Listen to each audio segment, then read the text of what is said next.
Good morning, everyone. If everybody could take their seats. I'd like to welcome you to this morning's meeting, October 2nd meeting of the Mojave County Board of Supervisors. We're going to start with invocation by Pastor Bill Frazen, and if you would remain standing for the Pledge of Allegiance. Thank you.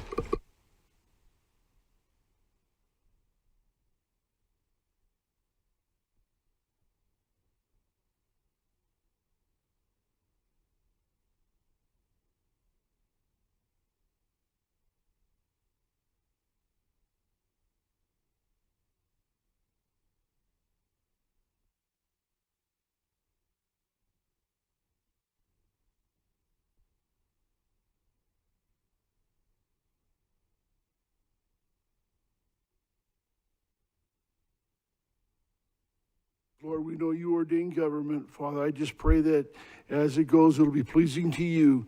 And I just thank you, Lord, in the name of Jesus. Amen.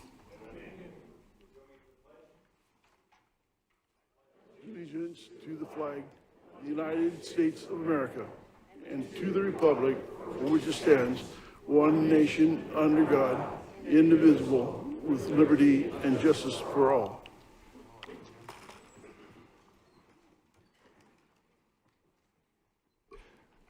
Board of Supervisors may by motion recess into executive session to discuss and consider items noticed on the agenda with an asterisk pursuant to ARS 38-431.03A1, which authorizes discussions and consideration of employment, assignment, appointment, promotion, demotion, dismissal, salaries, disciplining, or resignation of a public officer, appointee, or employee of the county.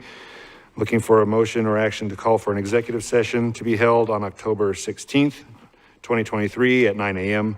for discussion and consultation with legal counsel in accordance with ARS 38-431.03 A3, 4, and 7 to discuss items noticed on the agenda with an asterisk. So moved. Thank you. Second. For that motion and second, all in favor, please say aye. Aye. All opposed? Thank you. Official business to come before the board. Discussion of pending or contemplated litigation, claims, and demands. Attorney Davis.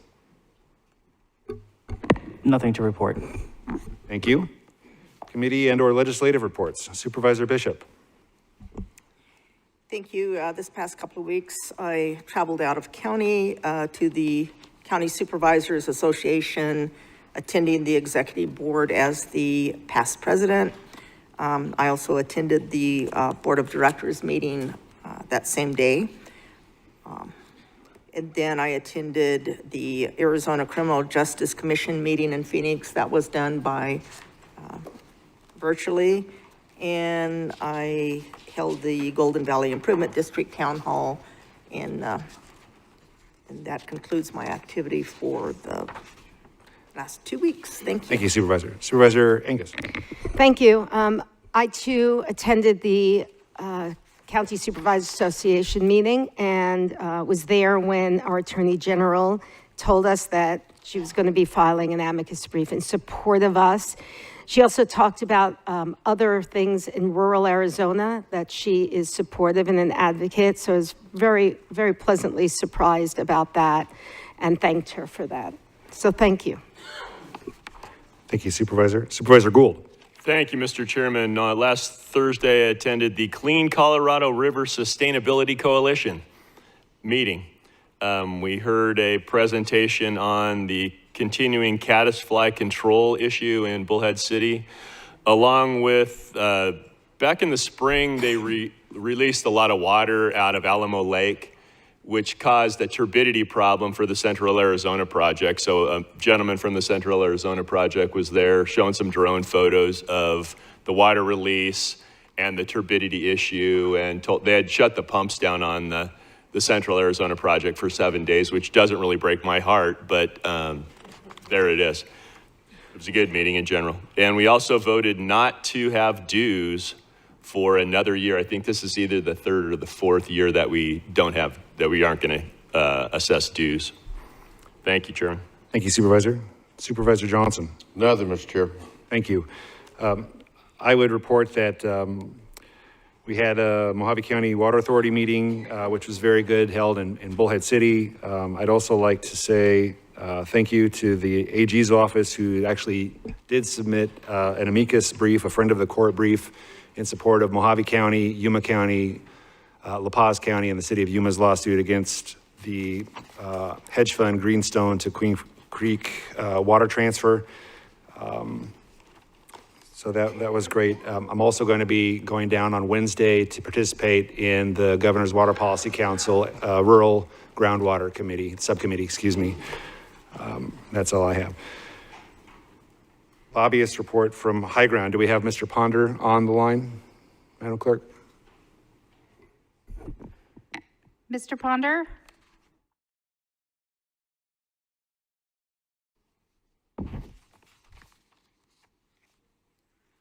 I did send him the link this morning, but I did not hear Okay, back from well, I'm him. not hearing anything, so if he jumps on before we're done, we can come back to that. We'll go to County Manager's report. Manager Elters.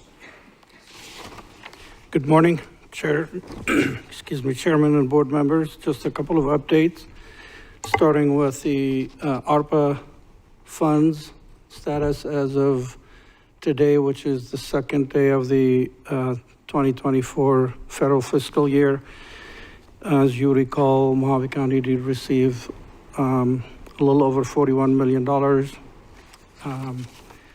It was divided equally among the 5 districts. To date, $28.5 million have been programmed. Of that money that is programmed, $11.7 million has been incurred, which equates to about 41% of it. And the remaining $12.7 million is to be programmed. The board and staff are working on those projects. The board has until December 31 of next year, 2024, to allocate the remainder, and until December 31, 2026, to incur the cost for those funds. One more update related to the Colorado River Water Conservation System. If you recall, earlier in the year, the board approved Mojave County participating in the Colorado River Voluntary Conservation Program, which is administered by the Bureau of Reclamation on behalf of the federal government. The program consists, just to refresh your memory, of the county fallowing and not cultivating the 15-acre farmland that it owns in Mojave Valley in order to conserve the water to be reimbursed for that by the Bureau of Reclamation. The county did sign up for a 3-year program, which is 2023, 2024, and 2025. The rate of reimbursement is $400 per acre, and the county yield is just under 75 acre foot. So we just received 2 payments of $9,991 each for a total of just under $20,000. Those payments are 2/3 of what we would be getting in the first year of 2023. The rest of it will come later this year and early next spring for the 2023 year, and then 2024 and 2025 will follow. That's all I have for now. Thank you. Thank you, Manager Elters. Madam Clerk, do we have Nick Ponder from High Ground on the line now?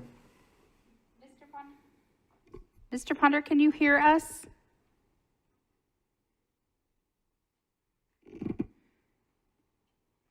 He's there, but I think we're having the problem. Oh, okay. Well, we'll move on. Just to let everybody know, it's great to see so many people here this morning. We're going to go through call to the public, and then I'm going to move up 3 items in respect to everybody's time. I suspect most people are here for, we're going to go to item number 58 after call to the public, then item number 61, which is a presentation, and then item number 68. And then we have a proclamation and consent after that. So without further ado, also if everybody could take their phones and put them on silent or vibrate, that'd be appreciative as people start to talk this morning. First up for call to the public is Linda Douglas. When you come up to the podium, if you could make sure to state your name for the record so that our clerk of the board can capture that.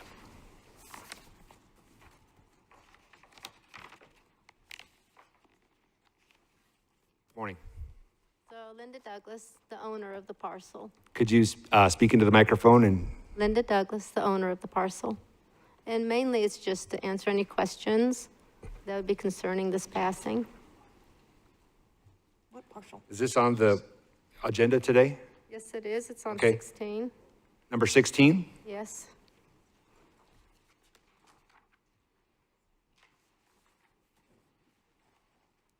All right. I'm not hearing any questions, but if that item is pulled, then we'll make sure to call you up if we have any questions. Thank you. Sean Meisner.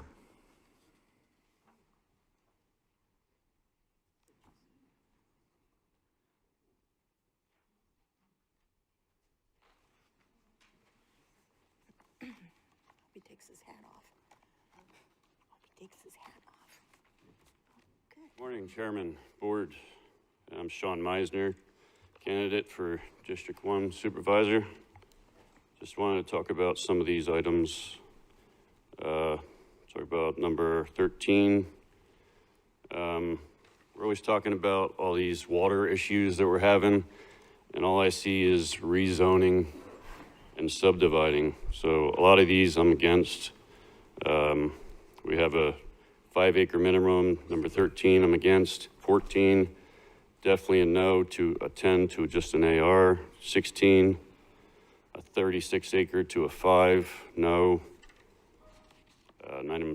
Item number 17 is a 10-acre minimum to a 5-acre minimum, no.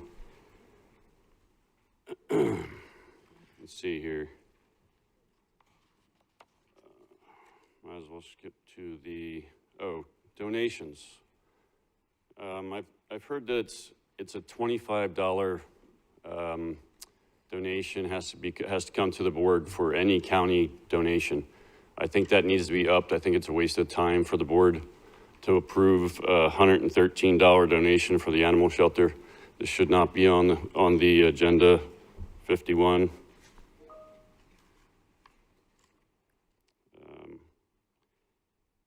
Agenda number 57, another 36 acres to a 15-acre and a 5-acre minimum.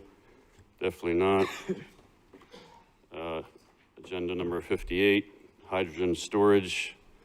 Oh God, definitely not. Number 59, no. That's about it. Thank you, guys. Thank you. Wayne Hollins?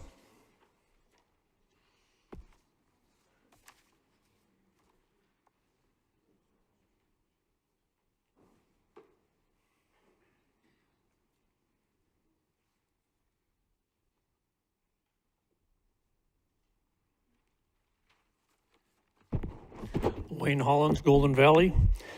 I just want to speak briefly on item 41, which is the Park Ranger Reserve Park Ranger program that they're Yeah, he was in there, and somebody, Nick, was in there too. So we see NDI, but we're not getting an actual feedback. Whoever's talking, can you zip it? Thanks. We have a speaker. Do you want me to come down and see what's going on? Who is that? Yeah, should be. It's like Amber's on the case back there. All right. Sorry, Mr. Hollins. No problem. Continue. Like I say, I'd like to state my preference for this program because I think it'll be a good addition to our law enforcement and our park department and erase program and everything which we're shooting for. So I definitely would appreciate your support on establishing that. Thank you. Thank you, sir. Armin Stange?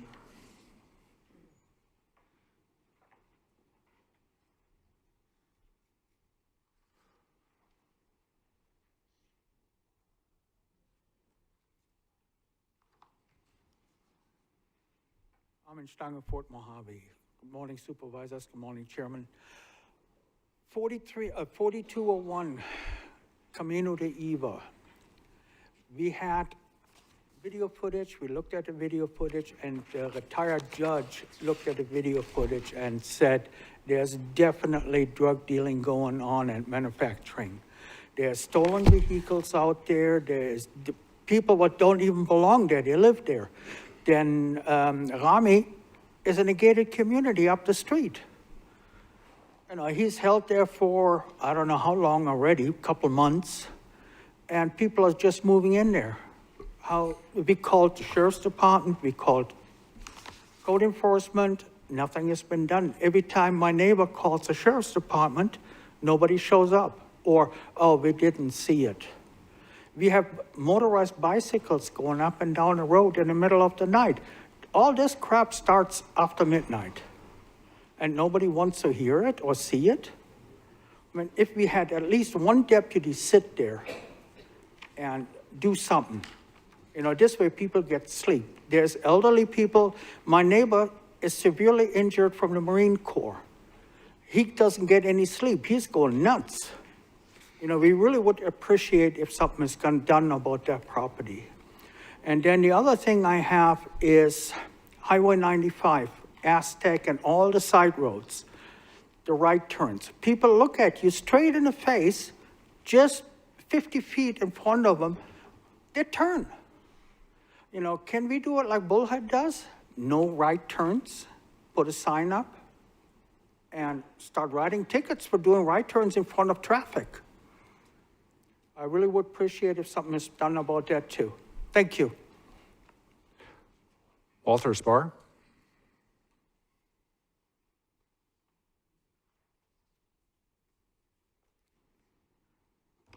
I'm back again. Last week I sent all of you the history of the grand jury going back to the year 1166. I hope you all received it, and I think you'll find it very interesting. And as you know, I'm relying on the Supreme Court decision.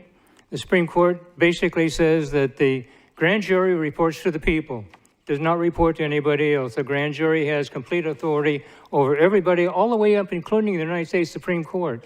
They even mention about, in this decision, it talks about dishonest judges and dishonest attorneys.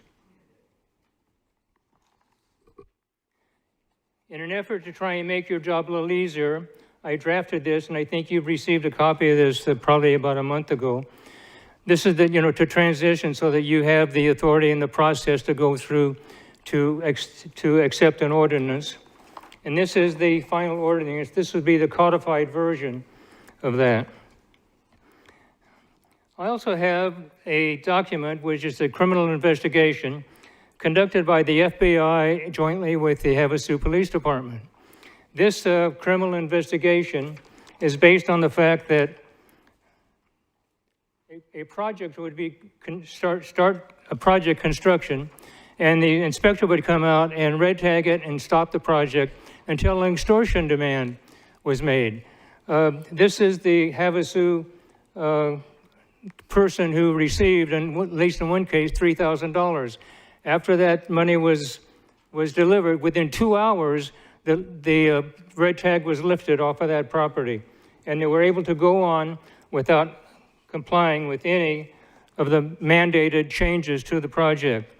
I hold in my hand 224 pages documenting 72 criminal acts. The Havasu Police Department sent this to the county attorney, and he refused to prosecute. And he gave me bogus, false statements as to why he justified it. In the amount of time I have left, I would like to relinquish it to you and just tell me, yes or no, you're going to take this and have a public hearing on it or not?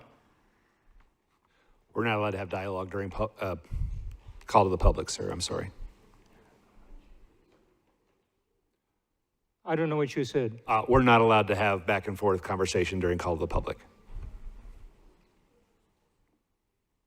My military career left me deaf. So nod your head, yes or no.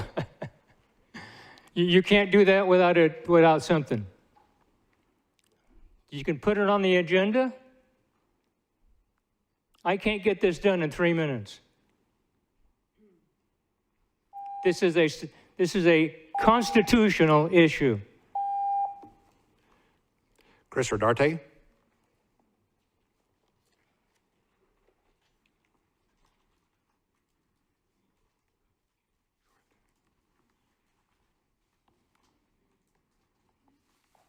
Good morning, Chris Rodarte, Mojave County taxpayer. In 2 Chronicles 14, God proclaims, "If my people, which are called by my name, shall humble themselves and pray and seek my face and turn from their wicked ways, then I will hear from heaven and will forgive their sin and will heal their land." Americans, Arizonans, citizens of Mojave County, we are in dire need of God's forgiveness and healing. For too long, we have turned away from the biblical principles upon which this country was founded. Our lack of humility before God has led to a lust for power, money, and prestige. Smugness, pride, and elitism among the public servants we elected to act on behalf of we the people has resulted in tyrannical edicts, mandates, shutdowns, and power grabs.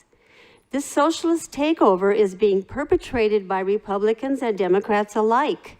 We now exist in a uniparty state, not unlike communist regimes all over the world. Let us not fool ourselves. Mojave County is not immune. Take a look at today's agenda, or any agenda for that matter, laced throughout with socialist ideology disguised as opportunities for the community. Within my own political party, I have seen the result of top-down, one rule, my way or the highway behavior, leading to dissension, division, and confusion within our ranks. Idolatry in the form of pride and lust for power has infected us all as we grapple in desperation and fear. We conveniently ignore God's command to love thy neighbor as we scheme, rationalize, and plot our way to rule and lord over each other. The inevitable result of which is the implosion and destruction of the party and repeated electoral loss. As founding father and second president of the United States, John Adams said, "Our Constitution was made only for a moral and religious people. It is wholly inadequate to the government of any other."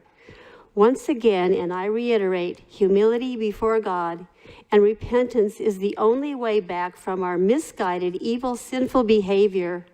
We must turn from our wicked ways and prayerfully seek God's face. And yes, He will hear us. And yes, He will heal our land. Thank you. Scotty McClure.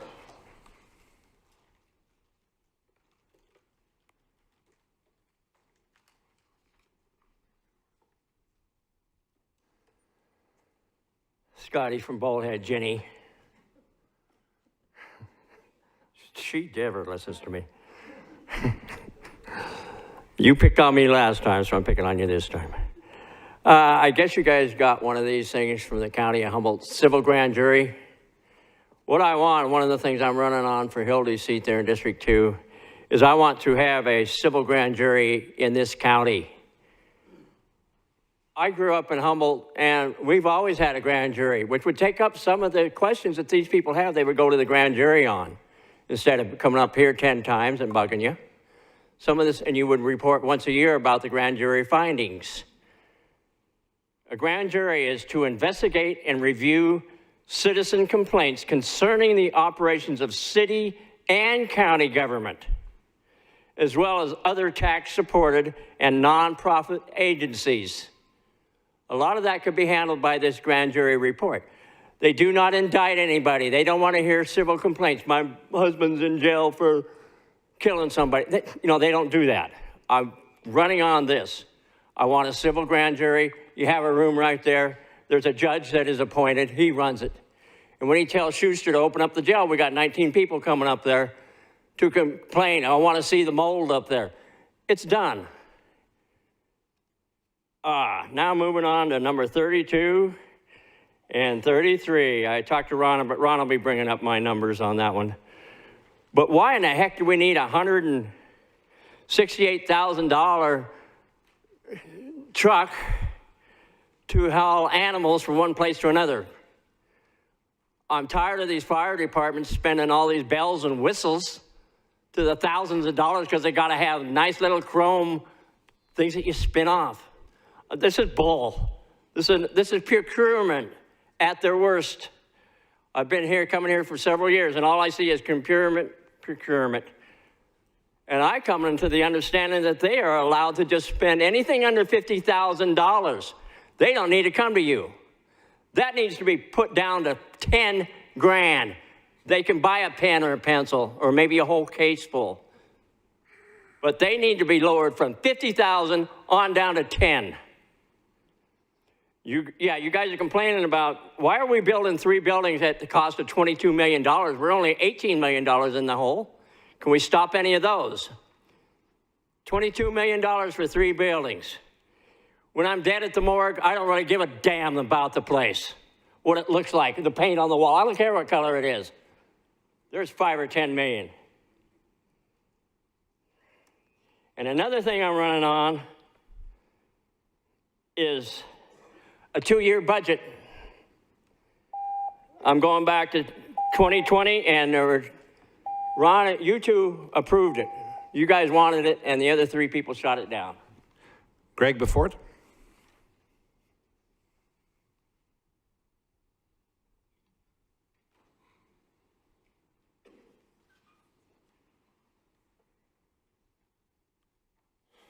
Morning, Supervisors. For the record, my name is Greg Beffert. I just wanted to start by saying thank you to Supervisor Gould for the time that he gave me last week. I want to put some context to the testimony that I gave. In addition to being a veteran and a retired police officer and having 33 years in government service, I think it's also helpful to describe myself in the apathetic, or what I'm not. I'm not political. I'm not even registered to vote in this state. This isn't about left and right. This is about right and wrong. I'm not. I'm also not a pessimist, but our country has been overrun with communism. At the highest level, when I talked last week about the destruction of our national sovereignty and our individual sovereignty, at the national level, it's communism. And you don't have to wait for it, it's here. This is a process. We're past the demoralization phase, which takes 25 years, if you know anything about communism, and we are into the destabilization phase. That phase occurred in 2020 when we had a CIA-run coup of our own country and of our own elections. You think that the CIA only conducts coups in foreign countries? You're naive. You're naive. At the same time, we had COVID-19 and the imposition on our individual rights, which I talked about as well. And you all were complicit in varying degrees. And I sent you a letter telling you that I was going to be up here every other week for as long as it takes to expose the level of complicitness each one of you had individually and collectively in your roles. And I sent you a letter saying, first thing you need to do is admit you made a mistake. Admit you made a mistake. Forgive yourselves first, and then maybe the people of Mojave County will forgive you. But you can see here by the number of people that are here, you have lost trust and confidence, which is why you have the number of people, and it's going to get worse. So, in addition to, me not being a pessimist, I'm not an optimist. I'm a realist. We can pull ourselves out of it, but it's going to be at the local level, and it's going to be on you people, which is why it's so important for me to get up here and say the things that I'm saying. Forget Washington, folks. Forget it. Forget even the state. What it's going to come down to is the people sitting right here in this chair, and it's going to be a ground-up movement, and it's going to be a civil grand jury, and it's going to be a return of the civil militia, whether you like it or not. We don't need your permission. Don't need your permission. We're asking to work with you. And I ask you, the second thing is, you made a commitment, you marched that flag halfway up the hill when you declared the Proclamation 1776. But what you did not do, and what you need to do, is the third part. May I continue and close up my statement, Supervisor? I wish I could do that, but I've got, You have it well within your power to do that. I'm asking for 30 seconds to finish up my statement. I'm giving everybody their 3 minutes today because we have a couple items that have a whole lot of speakers. So I thank you Very for your good. I'll be speaking. back. Thank you very And much. the first thing I'm going to do is address the two former law enforcement professionals. Thank you, sir. Gary Bowles?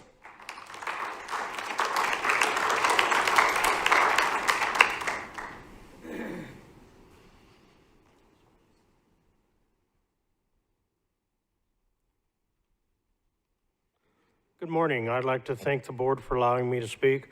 My name is Gary Bowles. I'm with the Mojave County Gemstoners. I'm a board member and a past president.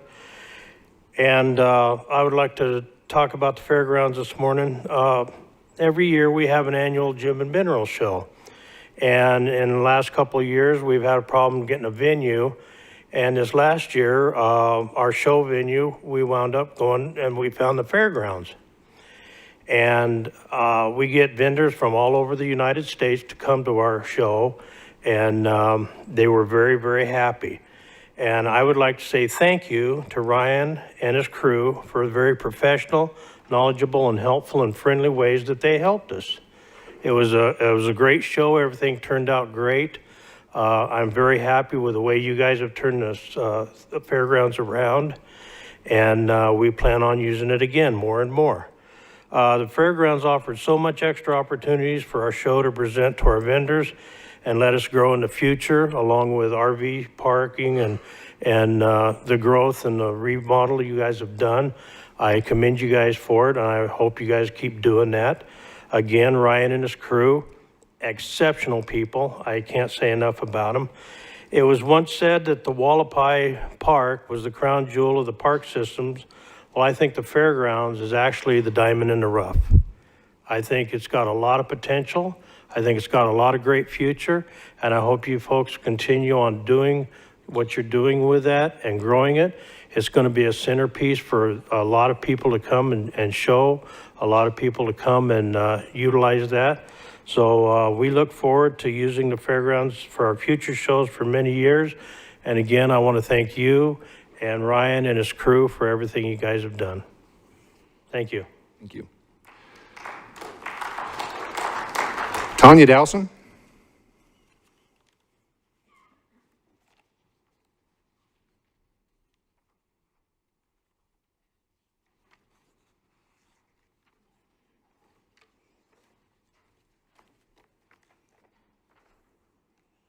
I have visuals.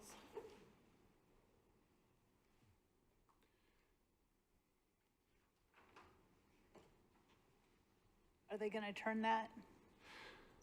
Or do Can we adjust the screen, please? Do I need to turn the document? Would you rotate the screen, please? Not sure who's in charge of the AB booth today. Maybe you do it. Other way, sorry.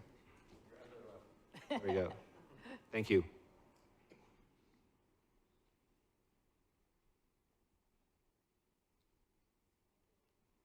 Good morning, Tonya Dowson, Mojave County taxpayer.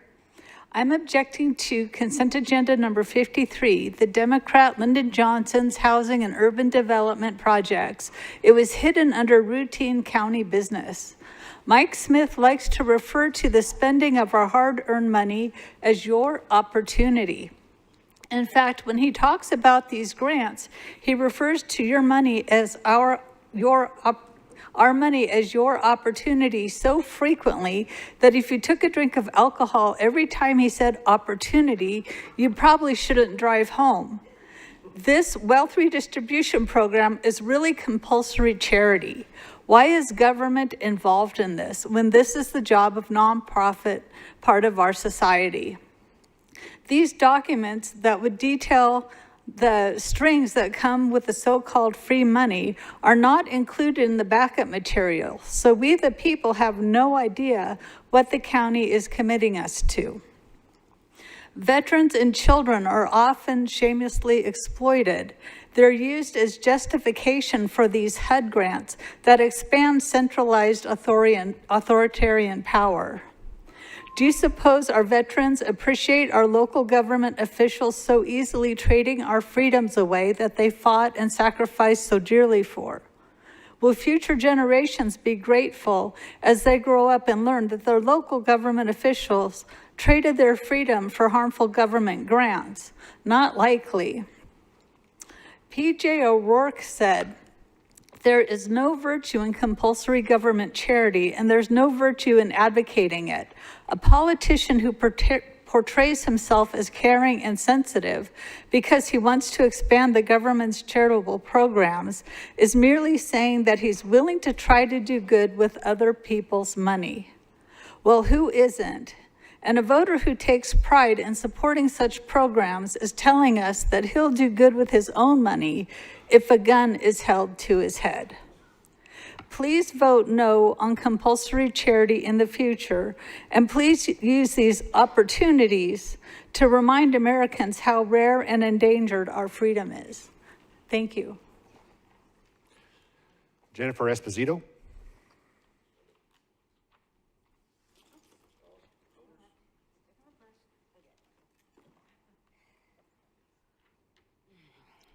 Jennifer Esposito, candidate for District 4 County Supervisor. I would like to address the dog and pony show of a budget workshop that you guys held. It was really kind of silly to demand that the department heads come back with an 18% across the board cut when you know perfectly well that the courts are a separate branch of government and are limited in what they can cut, and no one would possibly expect the sheriff's department to make an 18% across the board cut. However, I would not object to the sheriff's department cutting all of animal control, and then we wouldn't need the truck in item number 32. And the reason that I say that is because a deputy can take an animal cruelty report or a dog bite report, but an animal control officer can't take a vehicular homicide report. So there may be some room there, but you know, there's a lot of Facebook groups now that reunite lost pets. So I think that the animal control department's job could be reevaluated. However, what I'd really like to talk about is the actual budget numbers. Supervisor Gould was correct in that you can cut the all the capital projects that you have and easily solve the budget. I've watched everything that you guys have done go way over budget. So I'd like to share with the people sitting behind me, because I know that you're aware of these numbers, what the actual numbers are. Okay, the amount currently budgeted for new capital projects is $26,598,103, so roughly about $8 million more than the alleged looming deficit. The breakdown on that is $4,988,260 for the morgue, remodel of the courthouse, $11,793,146.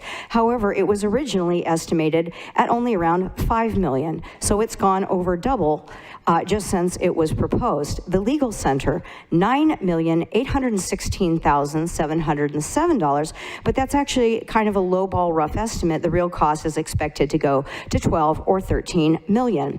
Everything that you guys do goes over budget. You have to stop and think, rather than passing it on to the people sitting behind me. You could defer these projects. You just have a bad history, not you personally, but maybe it's just the staff that you have working for you, of going millions and millions over budget. And that's not counting the animal shelter debacle, originally estimated at $2 million, now at $5.5 million, I believe. As my husband, the former realtor, pointed out, for $2 million that you had originally, you probably could have bought the most expensive house for sale in Mojave County, put up a few kennels, and then at least the animals would have a swimming pool. For the current cost, I would expect gold fixtures and marble floors, but I don't think I'm going to see them. It's just a shining example about how your focus on the budget always seems to be about which tax you want to impose on us and not about where you want to cut. Thank you.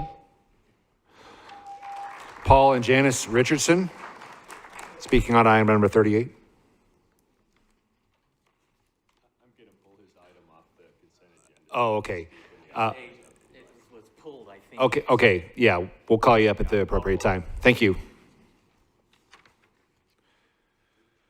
That's the last speaker that we had for a call to the public. We're going to move to item number 58.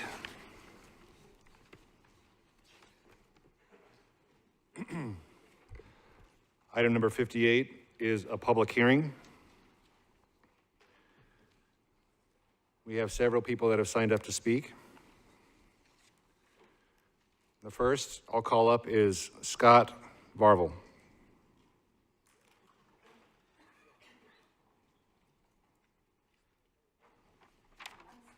Excuse me. This is actually a public hearing. I thought I did open the public hearing. I said this is a public hearing. Chairman Lincoln-Felter, if I might.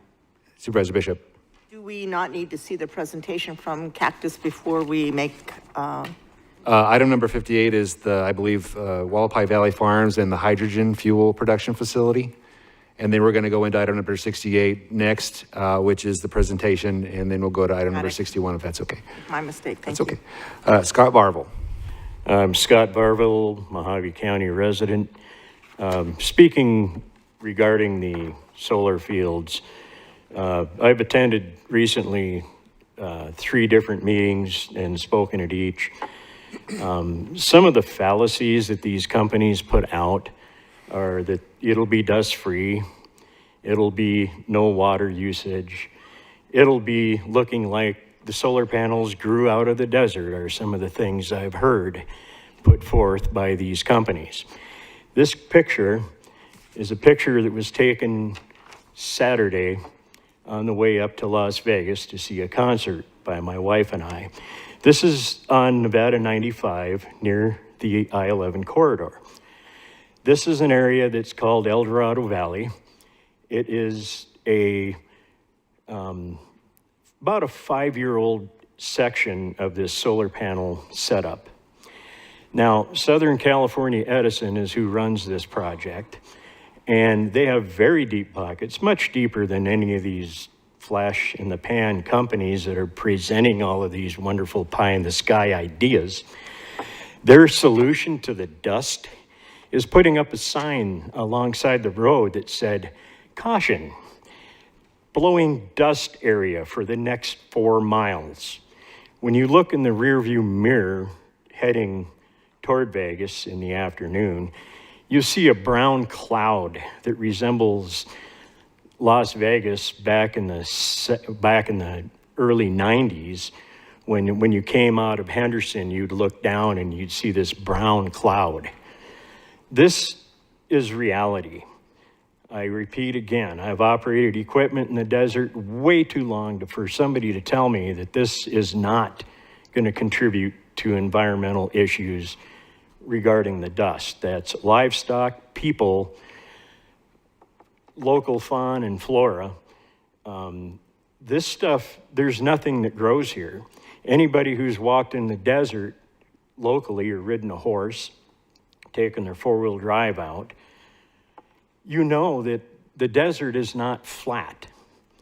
It's rough terrain, lots of washes, a lot of different plants, a lot of different critters. And when you bulldoze this stuff, it doesn't come back. And it doesn't come back for years. You'll notice in the foreground a few little bushes.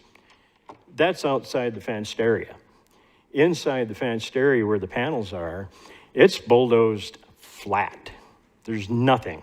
There's not even a way for a seed to sprout because of the heat generated by the panels.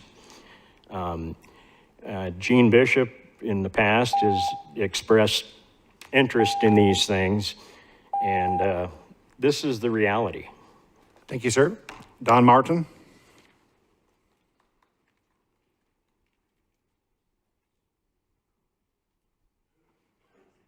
Good morning, Supervisors. My name is Don Martin. I'm a Kingman resident. I'd like to say again my continued non-support of all these solar projects, these green government giveaway projects that are being proposed for solar panels and hydrogen panels throughout Mojave County.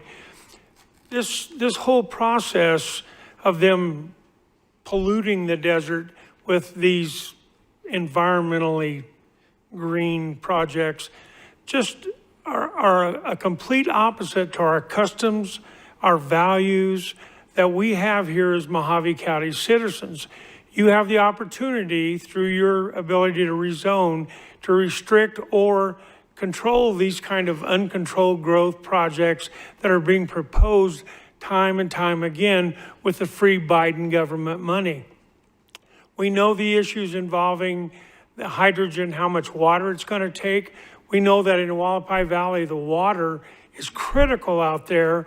And we also know that water runs downhill. So water that's coming through the basin is going to end up down there at Red Lake and beyond. And this is the water that those folks are going to be pumping out and using for their hydrogen plants. Again, I stood forward on this when the BLM started this garbage up on 93, and I stand here today to say I'm against that garbage out there at Red Lake and all these other projects that are nothing but money. All you have to do is follow the money. Thank you. Greg Seats.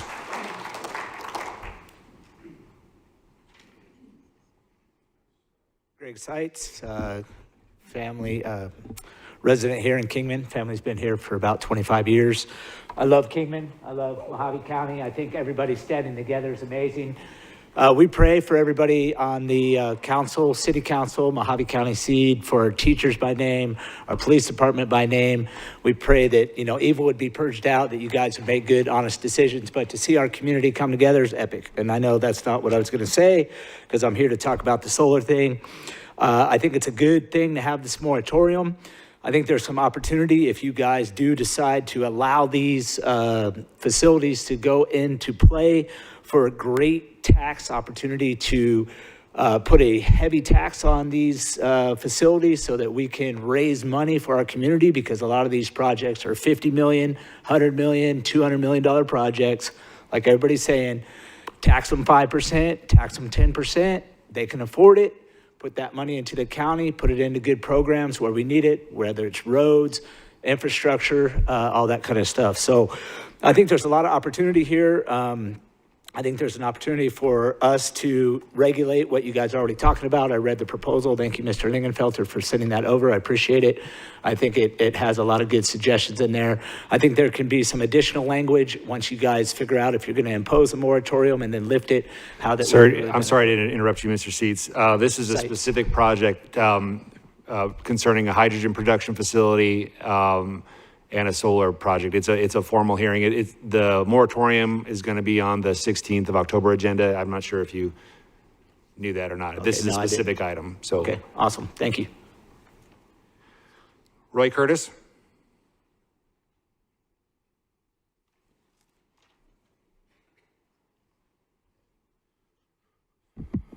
Morning. My name is Roy Curtis. I live out there close to the farm, past mile marker 19 off of Stockton Hill Road. I'm totally against their project they're proposing and any other projects that are proposed for out there over the aquifer. We've taken enough water from there already. That's the state needs to deal with that. They let it get away. I have some grave questions about the way Hualapai Valley Farms is proposing this project. They're not really coming clean with what they really want to do. The method that they're using to pump water from the ground right now are diesel engines that are directly coupled to pumps. They're not using any electricity to run those pumps at all. They're running those pumps like a PTO off of a tractor, and they're pumping them with diesel fuel. So when they make the proposal that they need solar panels to run their farm and they need to make hydrogen to run them at night, I'd like to know how they plan on running that farm during the day, because there's no electric motor out there. It's a diesel engine. I'm a retired engineer. I got 37 years experience running large processing facilities.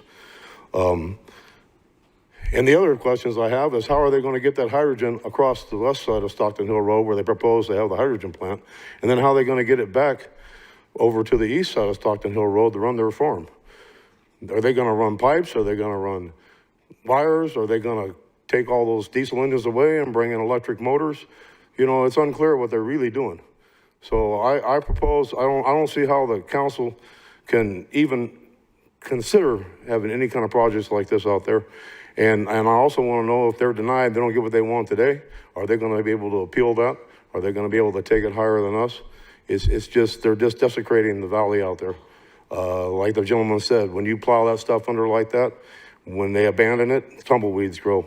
And when they pump all the water, if they're allowed to do this stuff and other projects that are proposed out there, if they're allowed to do all this stuff, they'll pump it all dry, and they'll pump the town of Kingman dry too, because the water will wind up out there, and this will be a ghost land. And I own 80 acres out there. I bought it 10 years ago, about the same time the farm started doing their thing. I put a lot of money and work into it, as sure as some of my neighbors have. And that land is zoned RA, which is rural agricultural, residential. And we checked into the zoning when we bought the property, and their land is zoned the same. So we don't expect any utility grade projects or any industrial stuff coming out there. We expect agricultural and rural atmosphere. Okay, so, and they're not been good neighbors. They run those loud diesel engines in the middle of the night. I can hear them at my house with the windows closed when I'm trying to sleep. They just fire up in the middle of the night for no reason. Their workers throw beer bottles up and down the road. They brought mulch out a couple of years ago with semi trucks up and down the road. When they have their own entrance off of Stockton Hill Road, they came up and down a county maintained road out there. Calle Ocampo is the road, and they just tore the road up. Do you think they brought their graders over there to straighten it out? No, they did not. Thank you. James Jones. James Jones.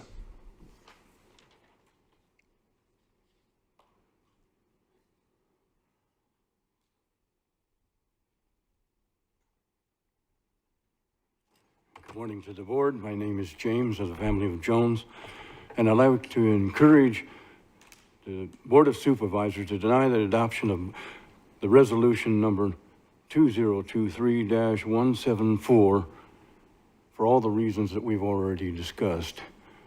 I don't believe that this is applicable to what we really want here in Mojave County. I'm not against alternative energies. I want that on the record. In fact, I'm very positive that someday we will have alternative energies. What I'm against is the WEF and its actual control of what's really going on. I think there's some deeper things that I've been finding out about what this project is all about, and it's not really concerning just what it's on the surface. So I would really encourage the board to deny the adoption of this resolution. Thank you very much. Mike Bradley. Supervisor Mr. Bishop. Chairman, if we could get the audience to not applaud, because when you call the next speaker, I can't hear the names, and it would move things along a little bit. Okay. If I could ask for decorum. Thank you. Mike Bradley. Hi, my name is Mike Bradley. I'm a property owner on Sweet Bush Road out there bordering Wallapai Valley Farms. I too, our family bought in 19, just like when the ownership changed to them. We knew it was a residential, which is exactly what we were looking for. We wanted to farm every inch of that 40 acres. And we're in the process of doing that. This project should not be allowed to go along. The Planning and Zoning Commission recommended that you deny it. And I pray that you take the recommendation of the P&Z and deny this rezone, because it will pretty much take away a lot of our quality of life to where we thought we were going. And I don't know how a project of this size can be justified to a farm that is that big, that only does $500,000 a year, has 5 employees. And that's according to Standard & Poor's. I didn't just come up with that.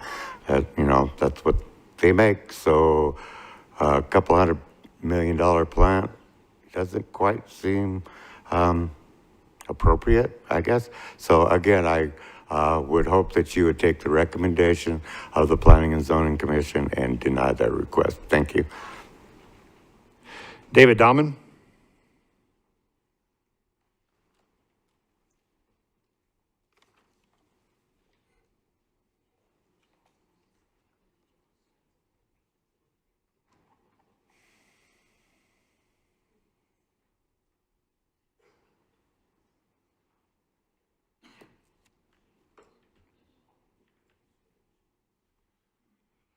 My name is Dave Damon, and I do support the denial of the overlay of the hydrogen fuel production project as noted, especially for the reason of very little of the results will come to Mojave County and the permanent depletion of our groundwater. Thank you. Ray Riccardi.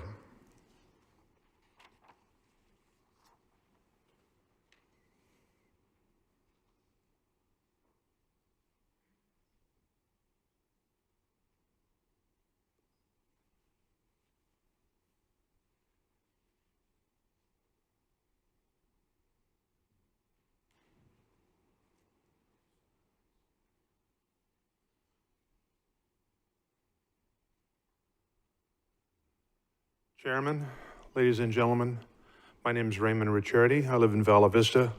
Been part of the community for over 30 years. I want to talk to you about the agenda about the hydrogen plant, and I oppose the use of the land. I feel it's bad use, bad timing, and ladies and gentlemen, what happens with the residual after the hydrogen is made? Where's that going to be going, and who's going to take care of it? Again, I'm in opposition of this plant. Thank you. Caitlin Smith.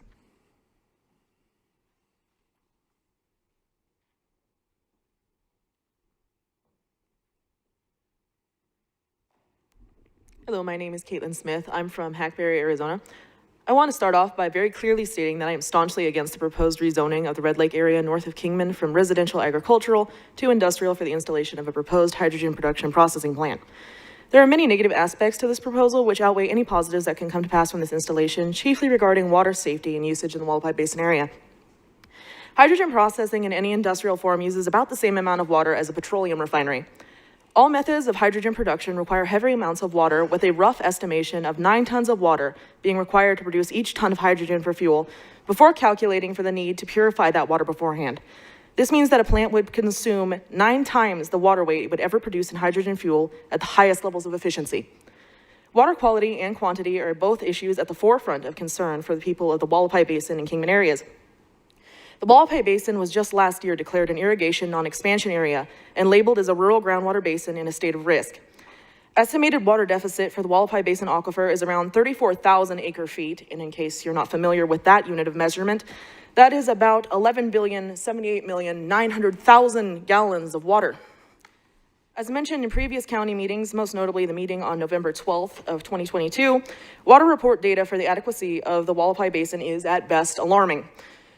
The Arizona Department of Water Resources released 53 water reports for 100-year projections of sustained water use in the Wallapai Basin. Of 53 of these reports sampled and studied, only 7 were returned with rulings of adequate, while 43 were ruled as inadequate. This means that this study, the most recent to be completed, which was released in 1981, showed a return of 81% of sampled water reports coming back as inadequate. This was 42 years ago, mind you. The Kingman population in itself, just within the city limits, has over doubled in size since the time of the 1981 aquifer study.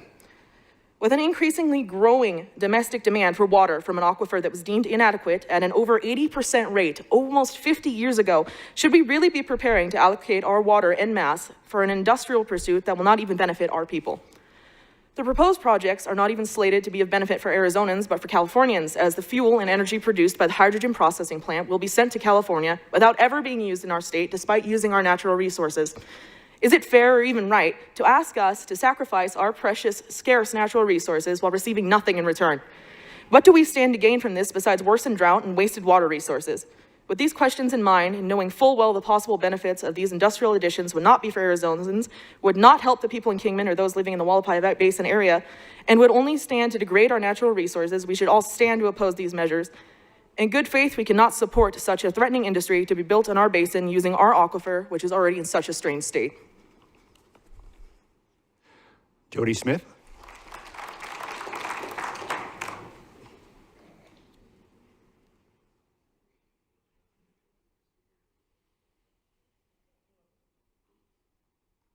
Wow, that's gonna be hard to follow up. That's my kid. I'm proud of her. Thank you, Kate. My name is Jody Smith, and I'm from Hackberry. Our family's been here for 8 generations, since 1893, the Grigg family. I'd like to state my opposition to the proposed rezone for the construction of a hydrogen processing plant in the solar fields in the Stockton Hill and Red Lake area. This is a horrible idea for our community. The Wallapai Basin is the source of water for Kingman and the surrounding area. The Wallapai Basin was declared an irrigation non-expansion area late last year. Water use is the chief concern for most Mojave County citizens. Derek Fromm of Greenstone Capital Group and John Tolton, representing Wallapai Valley Farm, stated at the Planning and Zoning meeting on September 13th that the hydrogen processing plant was being built to power Wallapai Valley Farm. Why on earth would a farm need a hydrogen plant for power? Mr. Tolton stated that the hydrogen plant was the most cost-effective choice. Mojave Electric Cooperative has stated that they have been in contact with the farm for the last 10 years and that they could provide the power that the farm needs for $40 million. Of course, the hydrogen plant is more affordable for the farm. They're not paying for it. It would have been advantageous for Wallapai Valley Farm to consider the availability of power to suit their needs before putting their farm in the middle of the desert. They know the land is zoned agricultural residential, and it is in no way fair to the other property owners to have a rezone to industrial. The needs of this farm shouldn't outweigh the needs of every other property owner in the area. This is our home. This plan would be a death sentence for our communities. If this is allowed to move forward, what plan does the county have for when the water runs out? The long-term consequences outweigh any possible benefits. We have to think about the future. Without water, Kingman will become a ghost town. Another issue is the safety of storing hydrogen in underground cells. This is a disaster waiting to happen. What fire district will the hydrogen plant fall under? Are the firefighters equipped to handle an emergency if it happens? Mr. Fromm also disputes the fact that property values will be affected. I disagree. Who would want to buy property next to a hydrogen plant in solar fields? An undisputable fact is that when the water is gone, everyone's property will be worthless. Foreign-owned companies continue to buy land in rural America, deplete the natural resources, and then move on like locusts, plaguing cropland. California interests spill out into surrounding states like vultures, and they prey on resources just the same, and those in charge keep allowing it to happen. If California needs power that bad, put the hydrogen plant in the solar fields in California.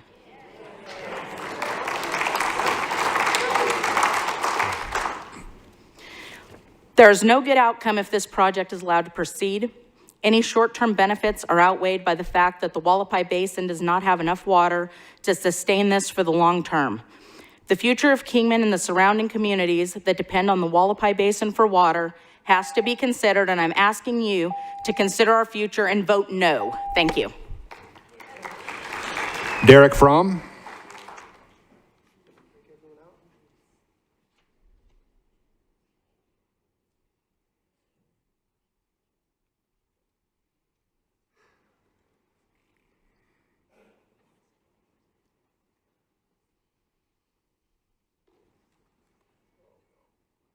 Morning, Chairman, Supervisors. Thank you for having this hearing. I think it's important to make sure facts are reviewed. After all, this is a what I'm going to call crazy judicial meeting. It's the last meeting of the county before it would get to a judicial process. Of course, even the this process is ruled by procedures and evidence. In other words, you're presumably voting on the basis of facts and substantive probative facts rather than opinions and fear. For us, it's been a incredible uphill battle in the last couple of months. We came in good faith to the county to develop a project, and we found ourselves almost like a whack-a-mole game with obstacles being thrown in front of us, starting actually well before our project was even considered to be submitted. We are being convoluted with the much larger other project that you have on your agenda, on item number 85 of your July hearing, which appears to be the predecessor to your moratorium plans. And what we found is the whack-a-mole issues were continuously Some of you through social media, what appeared to be, were whipping up a public fear in this county using all sorts of half facts and misleading information without ever having spoken to us at that point. Some of your social media said prejudging even before any information had been made available. I'm 100% opposed. I will have my commissioners at the Planning and Zoning Commission vote against. We followed your interesting social media correspondence in great detail. Then the public is now referring to Mojave Electric. We submitted to you detailed information to the effect that Mojave Electric, number one, doesn't have the power that the farm needs. Number two, it's almost 95%, if not more, coal-fired. It comes out of Cochise County, the Apache plant.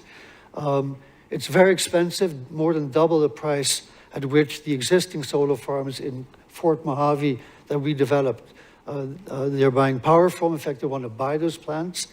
In addition, to get the power from Cochise up here is another 60% of their cost. And therefore, the $40 million is an ancient superseded number. They don't have the power. They don't have the kind of power that the farm needs. Thank you, sir. If I could just have some decorum, please. John Tolton. Chairman Lingenfelter, I'd just like to correct that this is a legislative proceeding, not a quasi-judicial proceeding. John Tolton.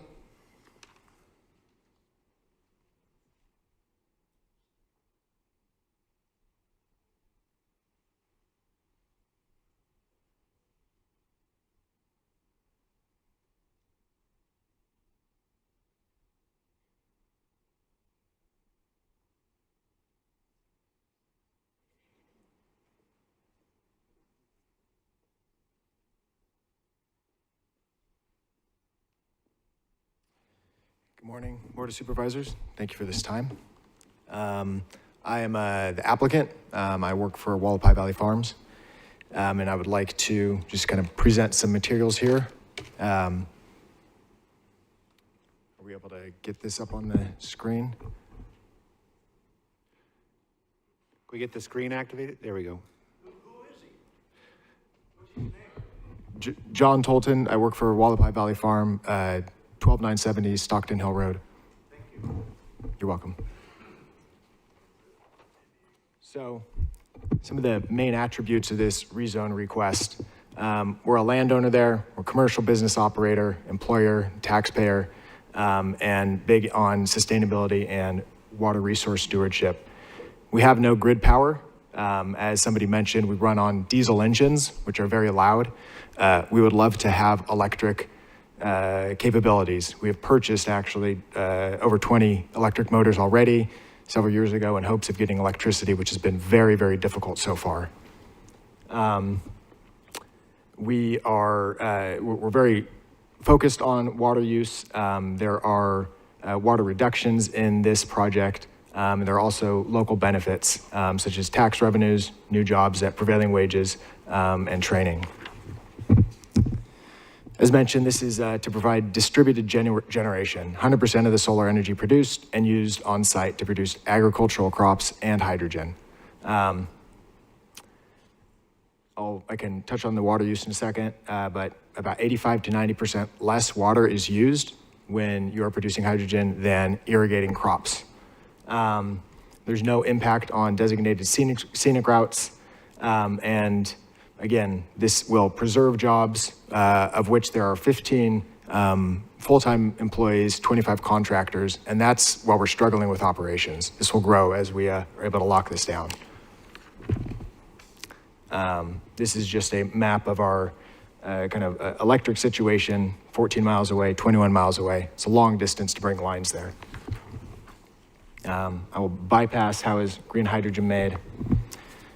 Water, a number of people have said, are a big issue here. And I think context is something that needs to be provided. When we look at water use, over 1 acre foot per 7 people each year. people talk about tons of water. This means that each person is using about a ton every 2 days. So when we look at our project, we see agriculture, you use about 2,000 to 2,400 acres or acre feet per year for the same amount of land that a solar hydrogen project would use, using only 240 acre feet. I think that this graph is very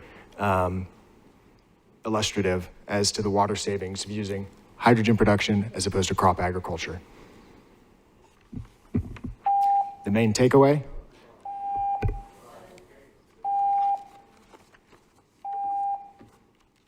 Thank you, sir. Chris Rodarte?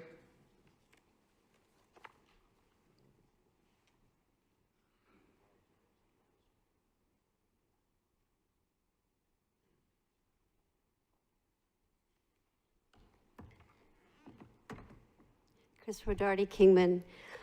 Let no one seek his own, but each one the other's well-being. That's 1 Corinthians 10:24.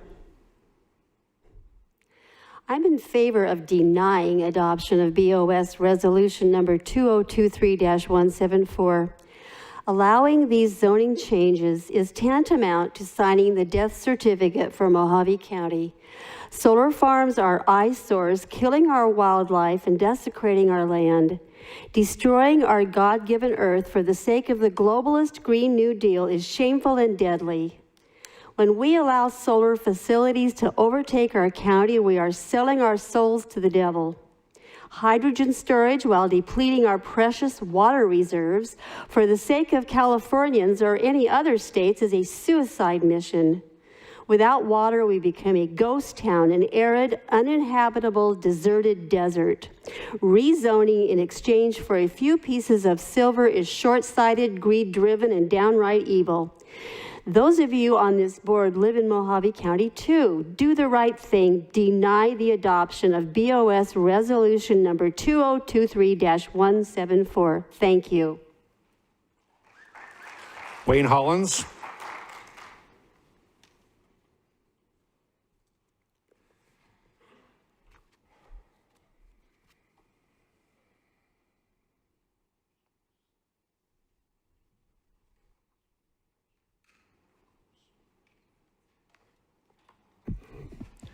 Wayne Hollins, Golden Valley, Chairman, Supervisors. I am against the hydrogen project out there. I'm not necessarily against alternative energy projects. It's all how we use them. As far as I can see, that any energy project, power project that have been done in the last couple hundred years have had detrimental effect to our environment, from whale oil to nuclear power. Ain't none of it been any good for us. So my question, if we don't have this and we don't have wind and we don't have solar and we don't have this, what's the alternative? When we don't have water running down there to power at the dam, where are you going to get the power from? You're going to have to go gather up wood out of the desert and burn that. You got to have power from somewhere. So what's the alternative? You can't sit there and be against everything if you don't have a solution. So I say we need to figure out what a viable solution is, and we're willing to destroy the land to get the oil out of it. We destroy the animals and stuff with our solar and stuff. The solar, if you put it in right, can be multi-purpose land use and not just solar power. So if we already have some solar farms here in Mojave County that have been put in as a monocrop, it's a good place to improve the soils where the water goes in, grows the plants, cools the panels, produces more electricity. So we have positive and negative for every power source that we can think of. It's just which one are we comfortable with? We're okay with polluting the air. We're driving all these gas and diesel powered vehicles, which I drive myself. But what's the alternative? I mean, so we can't be so one-track minded that we ignore the result of having no power. Thank you. Philip Robinson.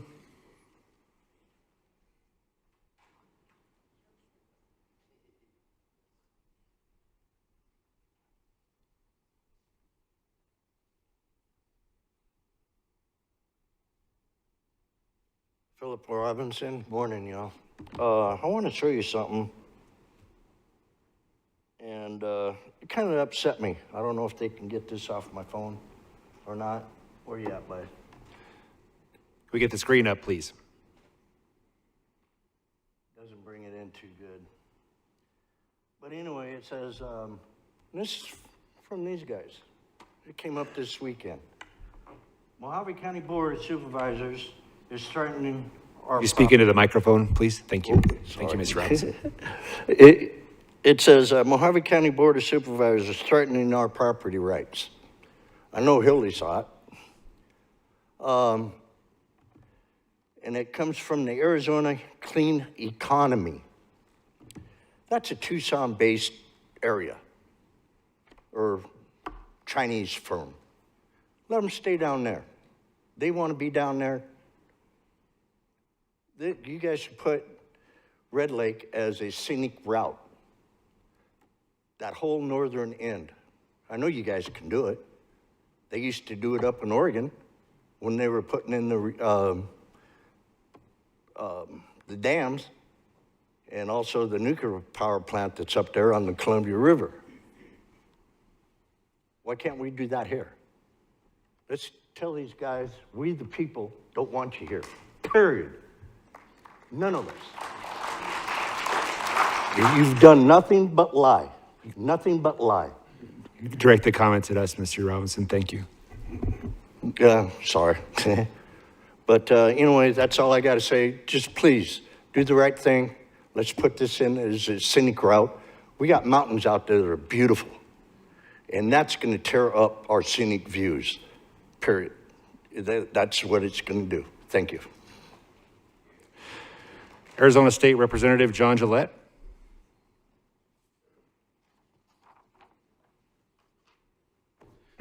Thank you, Mr. Chair. Representative John Gillette, Kingman, Mojave County. We've heard from a lot of speakers today, many of which have taken my talking points. Thank you very much. But I'll use this time to answer some of the questions that we heard up here. For every 20 kilograms of pure water, and keep in mind pure, we've heard that 3 times now, it takes 20 kilograms to make 1 kilogram of hydrogen. If you extrapolate this out, it takes 15 metric tons to make 1 megawatt. Now, we heard about the pure water. We heard Mr. Riccardi talk about the leftovers from the pure water. According to ADEQ, and you know this as well, I think the board has seen the same studies, the nitrate, radium-226 and 228, along with uranium, is the byproduct of making that water pure. So when they take that out of the water, these are rare earth minerals that were in the water that have been removed, and now they've got to be housed. When you house these, that immediately brings in the Department of Energy, the EPA, and they will assume power. Now, we all know where the money's coming from this. The Biden bill on infrastructure gives $366 billion for these electrical startups. So once we have the money in from the Biden infrastructure bill, and this plant is working just fine, it will run out of water. Every study that you've looked at, every study that I've looked at, and we've disagreed on this point. We've disagreed on the amount of water, but every study proves the same thing. We are getting the same amount of water we have from the previous 1941 study that you and I looked at. We're getting the same amount of water per year, but we're using almost 18 times more than we did in 1941. So with this, once this plant uses the 1 megawatt of power, and they have a ton of nitrate, radium, and uranium, the Department of Energy will regulate this plant as a industrial, commercial, electrical plant. Even if they say they're not transmitting this anywhere and they want to use it for private use, it'll be regulated by the Department of Energy. That will bring in the EPA for waste control. If they don't manage their waste in the manner that EPA says is fit, then the government will take this land, and then we're back to this regulatory body that they will weaponize this, take the land. Please say no on this. We don't have the water. It's not supported. 15 metric tons of water. 15 metric tons. Let that sink in, extrapolate that out to what that is actually going to power. Their 2 diesel engines can do a much better job. Thank you. Skipper Payne. Skipper Payne.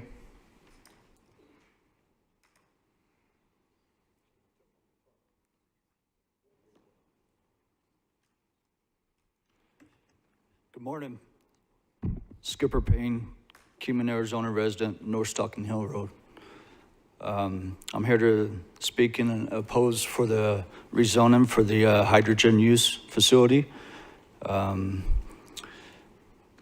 lived out there over a decade, and I've seen a lot of changes. I've seen a lot of commercial wells come in. I've seen some neighbors' wells dry up due to overusage.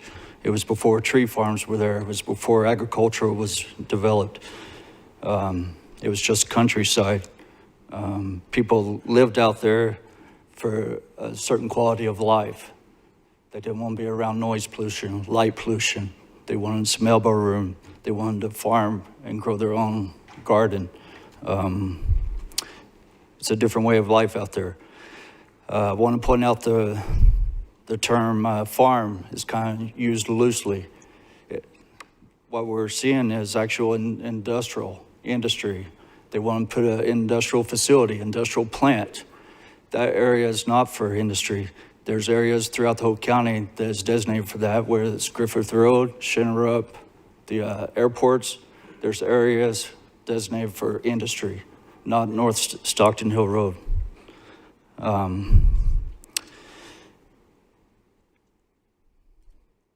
Anyways, I come here, I don't speak much, I listen a lot, I analyze, and when I have something to say, it's something important. Thank you for your time, and hope you represent our residents and represent our county very well. Thank you. Jeff Esposito.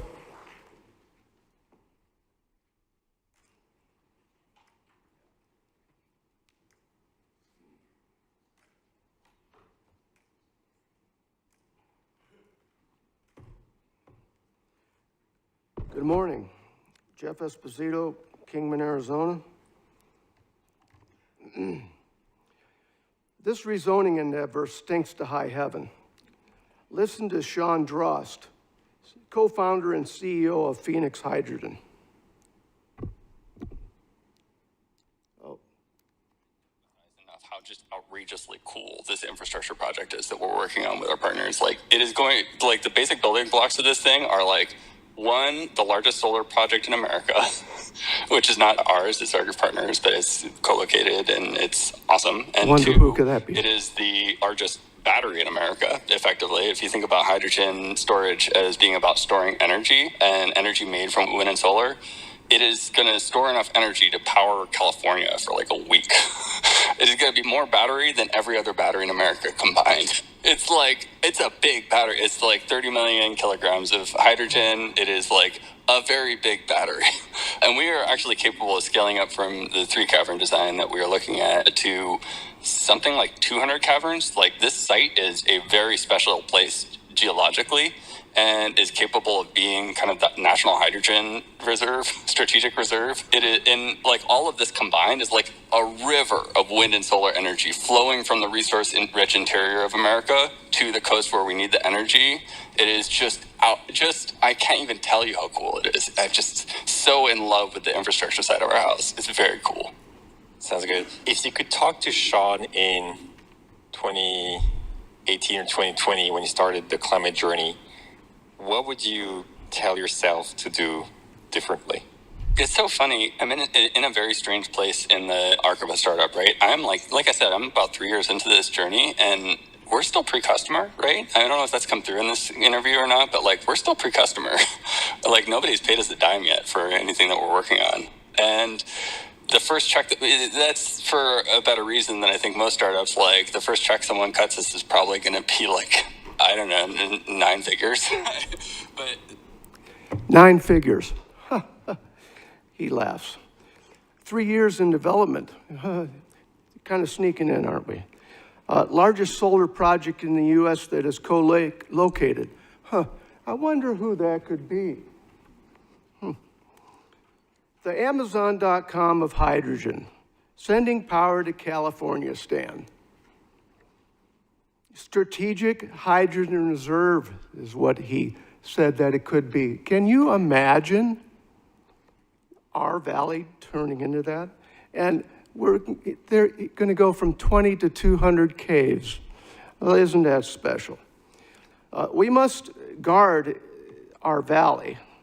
Remember the Owens Valley in California? How California destroyed that?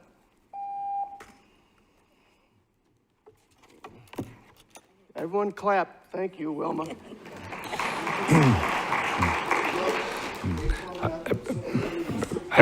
Just for the record, I think that the last speaker was referencing a different, much larger project, just to correct that. I believe they've put in their application, but that's not this project. So, John Alexander.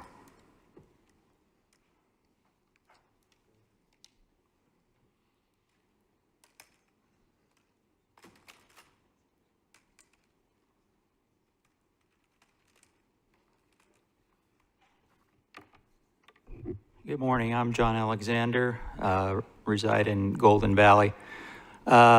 Just moved there in February. About the time I heard about the solar project, it was proposed to go in 100 feet across the road from my house. That has since been defeated. For how long, I don't know. But it just brings to mind this project here, a little different play on things with it, because it is supposedly for a private business. I think, first of all, having just moved recently, I have no idea about Wallapai Farms, how big the farm is. The 12,500 acre plant they want to put in, is that part of the farm? And like some other speakers have said, how much produce do they actually make? And what kind of taxes can you possibly get from a project like this? I think those are questions that everybody wants answered. And I don't think that I ever heard exactly how far it was to a line for electric should they decide to go that way, and didn't really hear an actual dollar amount for that from their representative.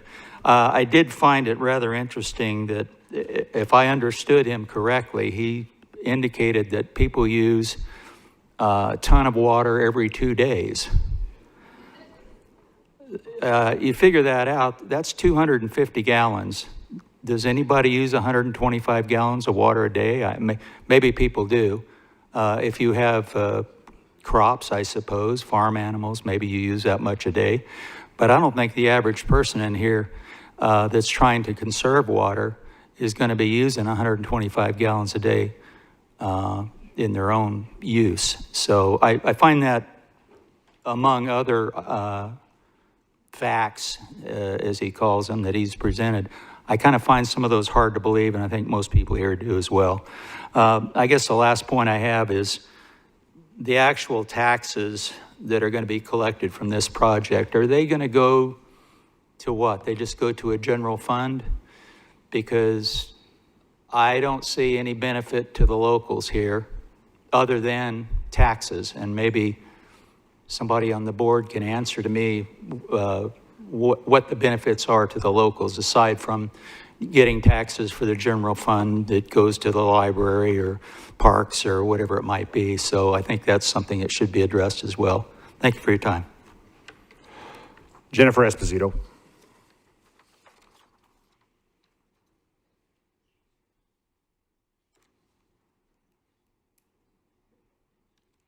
Thank you, Jennifer Esposito, New Kingman Butler. I oppose the rezone strongly. In fairness to Wallapai Valley Farms, I sat quietly on their online town hall meeting all the way to the very end. Mr. Fromm made a comment to you about something to the effect of half facts and misinformation. So here's one that they're trying to pull on you. Today, they said that one family, that 7 people use 1 acre-foot of water. At the town hall, they said that 1 acre-foot of water equaled the use that one family used in 1 year. However, ADWR says that 1 acre-foot of water is how much at least 3 families use in 1 year. Now, when you make hydrogen, you have to use power to split the water atoms into hydrogen and oxygen. They stated at their town hall that part of their business plan was to sell the hydrogen. They did not mention how they intended to store the hydrogen. I don't know if they intend to partner with the gentleman who wants to make his obscene income that my husband played the audio recording interview of, but it sounds to me like there may be a partnership there and they may be using them in some way to store this hydrogen. We don't really know. They didn't actually address that. But I think it's important to know, they'd like you to think that they're just local farmers trying to grow crops. So who is Wallapai Valley Farms? Well, Wallapai Valley Farms is Aldara ACX. Who is Aldara ACX? Well, they own and operate 3 export processing and storage facilities in the most significant hay growing regions of the United States, which they were growing hay up there. They are the leading North American supplier of forage, roughage, and feed products to Far East markets such as Japan, China, South Korea, and the Middle East, North Africa, markets such as the United Arab Emirates and Saudi Arabia. So essentially, they've been farming our water and exporting it outside of Mojave County, outside of Arizona, and outside of the United States. Who else is Wallapai Valley Farms? Well, let's see. Wallapai Valley Farms is Barings Investments. Barings is a $351+ billion global investment manager sourcing differentiated opportunities and building long-term portfolios across the public and private fixed income, real estate, et cetera, with investment professionals based in North America, Europe, Asia Pacific. The subsidiary of Mass Mutual aims to serve its clients and communities employees and is committed to sustainable practices and responsible investment. You know what? The Saudis and their foreign investor friends knew that they were buying a farm without power. They need to suck it up and live with it. Order. Danielle Ole.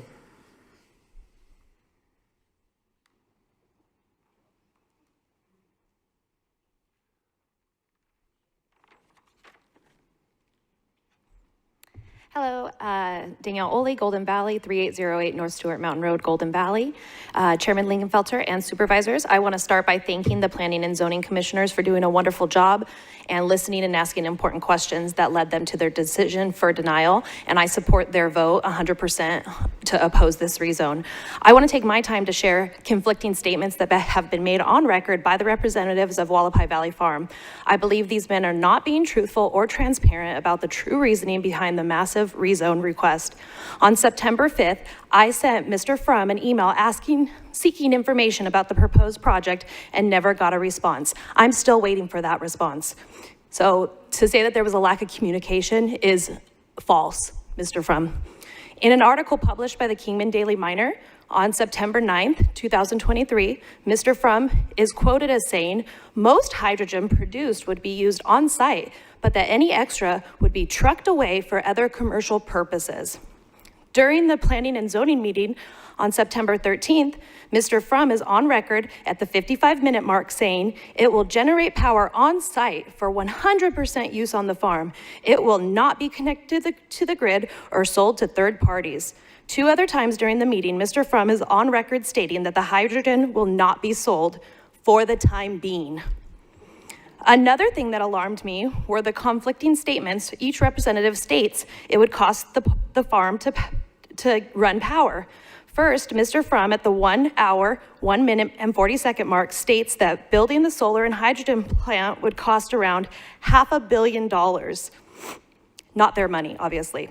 Next, at the 1 hour, 26-minute mark, Mr. Dial states that it would cost the farm around $55 million to run power to the farm, pulling in the electricity.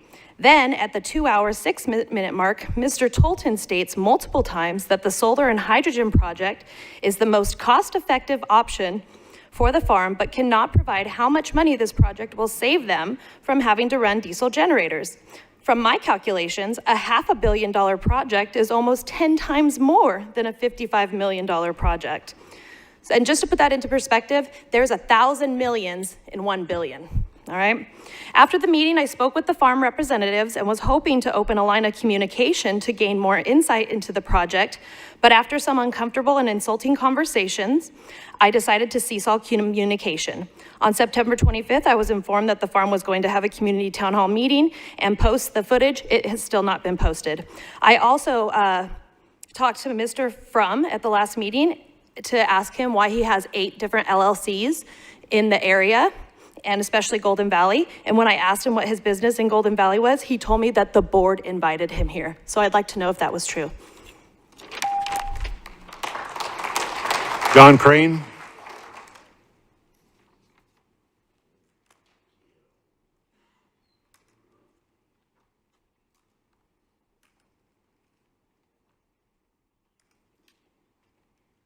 Good morning.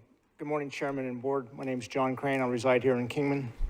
I'm a little confused on this. We moved here to be in a rural area. You guys obviously here. We're coming for there. We got 12,000 acres. They want to go from agriculture to industrial. I mean, that's a big jump. I don't know if they have issues with this hydrogen, what's that going to do to our property values down the road, let alone the water they're going to pull out of the system to do this. I'm confused they seem like they're wolves in sheepskins, and they want to spend $500 million for supply power. I'm just totally opposed to this. I'd like to see a raise of hands of people in this room that are opposed to this, item 58. So you guys know how we feel about this. And we're definitely opposed to it from what I can see here in the room. You guys control this. Don't be like the commissioners down there on Interstate 10, about 42 miles east of Blythe, that they're pulling out there, and all for the water there is all going out of the country for alfalfa. Don't mess up our environment here. That's you guys' responsibility. Thank you for your time. Nancy White Ewan.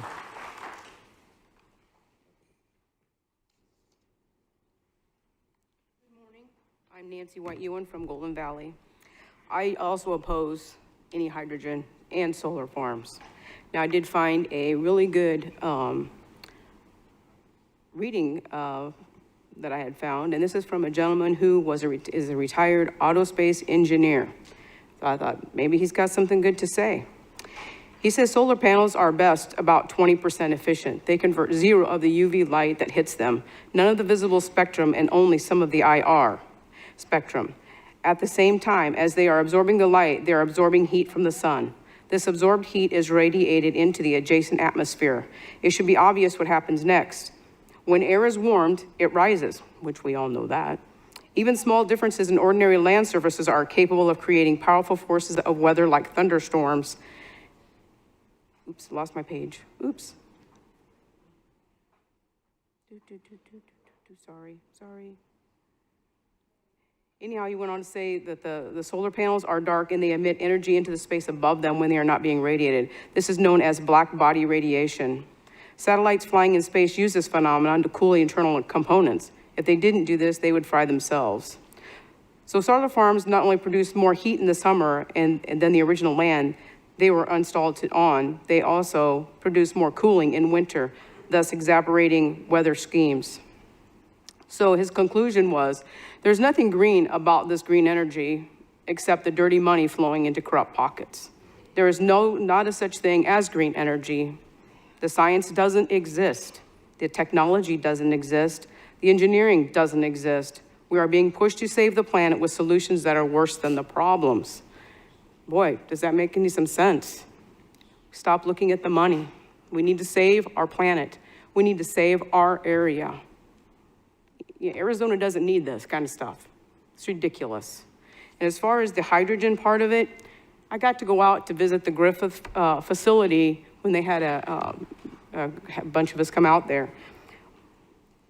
Yeah, they're helping, they say, but my problem was they recycled the water 13 times, but then after it's recycled 13 times, do you know what they do with it? It's waste.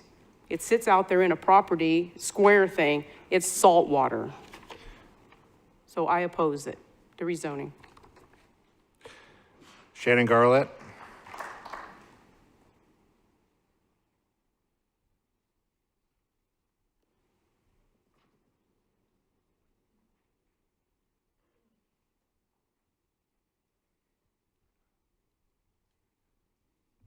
Good morning, Mr. Chairman and board members. Thank you for hearing what I'm about to say.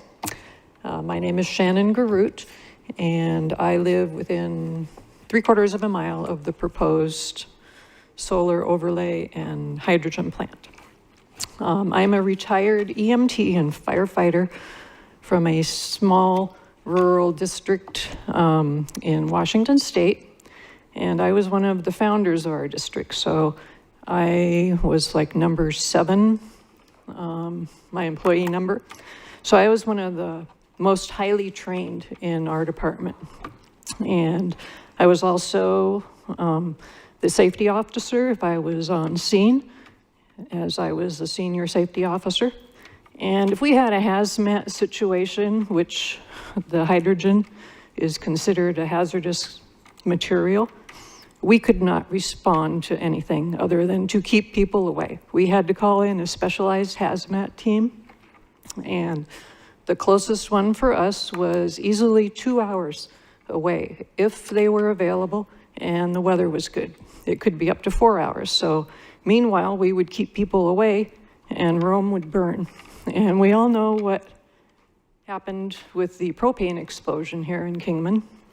Can you only imagine a hydrogen tank running down through Stockton Hill Road in front of the hospital or Walmart and having an accident and having a situation there? Who is going to respond? Is there anybody around here that is trained in hazmat? I'm sure Las Vegas probably has a team, but do we have a mutual aid agreement with them? Would they respond to Kingman for something like that? Do we have to go somewhere else in state? That is one of my major concerns, other than having the water, the aquifer. Another thing I'd like to bring up is the continued lies going on. People have touched on it before. The gentleman that talked about the pumps, the water pumps they have are not even electrified. I personally asked on the farm's page on Facebook if their pumps were AC or DC, because if they're AC, they're going to need inverters for the solar panels to run them, and they said, oh yes, we'll need inverters. That's a flat out lie. Their pumps are not electrified. They're run just like a PTO. And the meeting that they did on Thursday, it ended at 6:30. They were going to post the meeting so people could see that couldn't attend the meeting. They started the meeting and they said, we are recording so we can post. On the Microsoft Teams platform that they used, only one person can record off of that platform. It's still not posted yet. Thank you. Gary Deal. Gary Dyhill.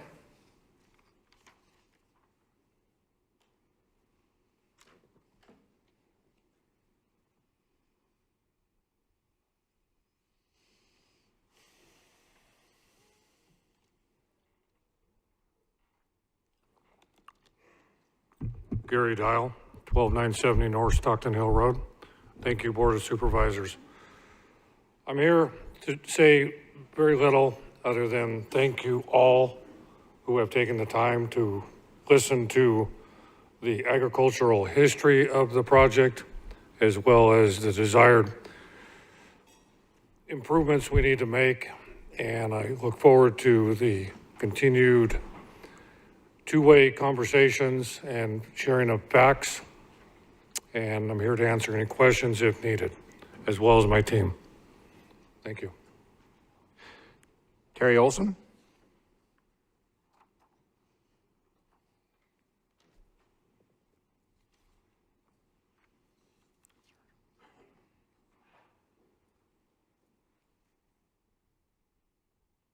Good morning, Chairman and members of the board.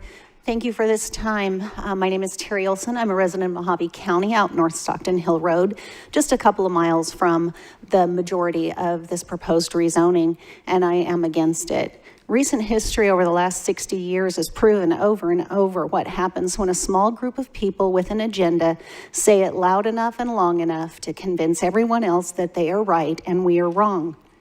Opposition has often not been forceful enough, and the squeaky wheels have been successful in making decisions, laws, and policies that affect everyone.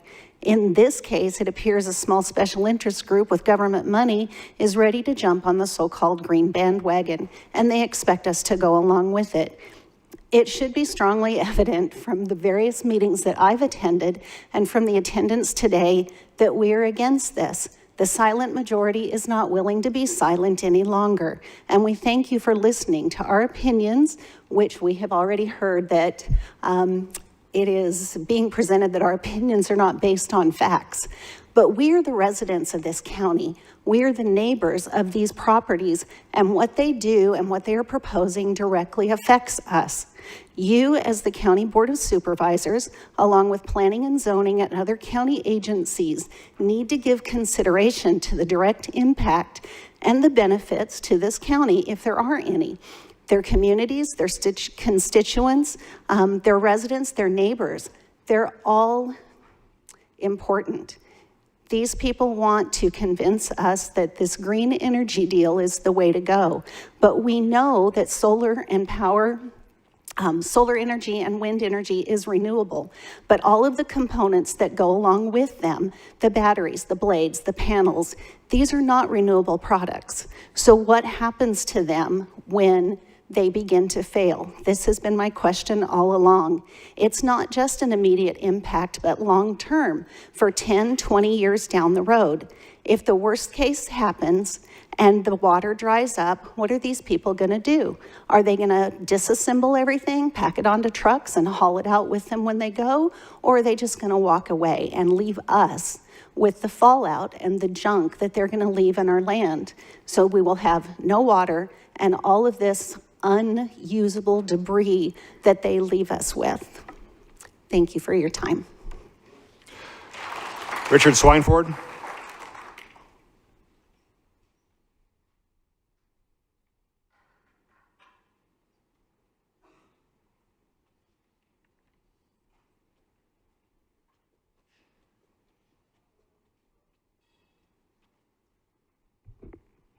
Hello, I'm Richard Swineford. I live at 2113 East Sweet Bush Road. That's the 21-mile marker. The farm should never been allowed to be in the first place. They're gonna suck all the water out. It was zoned agricultural, but this is not Willie Nelson's Save the Farm. This is an industrial farm, and now they want to change this thing into a utility company. And hydrogen is nothing but jet fuel. That's what it is. Yes, it takes the CO2 out of the air, but it leaves smog. And those are facts. And nobody here wants this stuff. Nobody here. And eventually what's going to happen, Kingman is not going to have anywhere to grow. They're not going to have any water. Nobody's going to want to drive down Stockton Hill Road. And me, I lived in an industrial area most of my life because I ran an excavating company. I came out here to retire, which I'm never going to do now, and I enjoy the dark. I enjoy the rattlesnakes. I enjoy the desert rats. I love my scenery. I love my sunsets, and that's going to be all gone. And for somebody to tell me that it's not going to lower my property value, that's just crazy. So please don't let this go through. That's all I got. Thank you. Emmett Sturgill.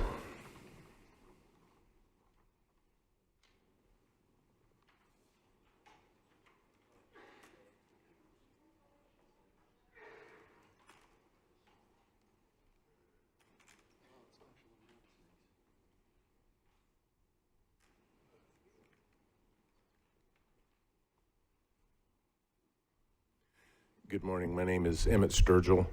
My wife, Lori, and I own and operate Cedar Creek Ranch.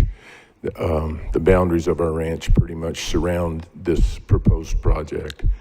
There are a lot of other private property owners that own property around it. I think quite a few of them are here today to oppose this.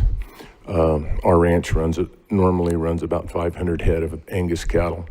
We operate our business under Rafter S cattle, and we also commercially sell locally raised beef in the community here. We're opposed to this project for several reasons, but the main reason is property values, our property values and our neighbors' property values. I saw something on social media the other day that said that private property values were not affected by large solar projects, and I don't know who drafted that, but I can tell you that if they put this project in there, it's going to drastically affect a lot of private property rights. People have rights when they own private property, but they don't have a right to devalue my property, I don't think. So we are opposed to this. Thank you.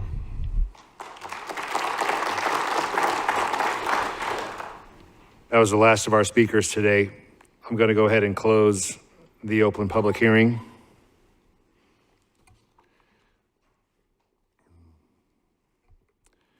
It's a pleasure of the board. Supervisor Bishop. Are we going to be able to hear from the applicant on this? I believe they were three of the speakers. If you had specific questions for them, we could certainly bring them down to the podium if you want to. I think probably we do, or Okay. we should. You want to come down to the podium, the applicants? I think Supervisor Bishop has questions for you.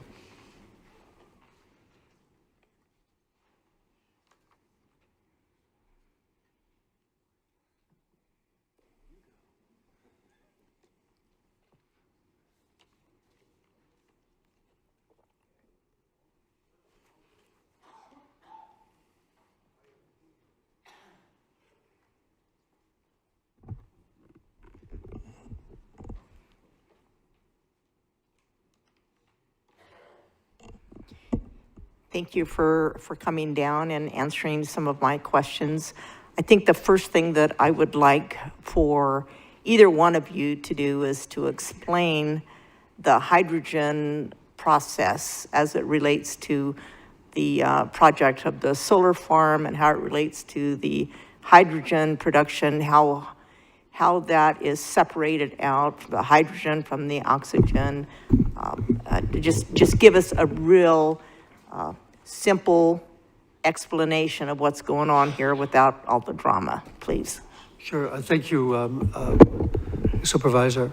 In essence, a member of the public mentioned it. It's effectively splitting the water molecule into its component H and O atoms.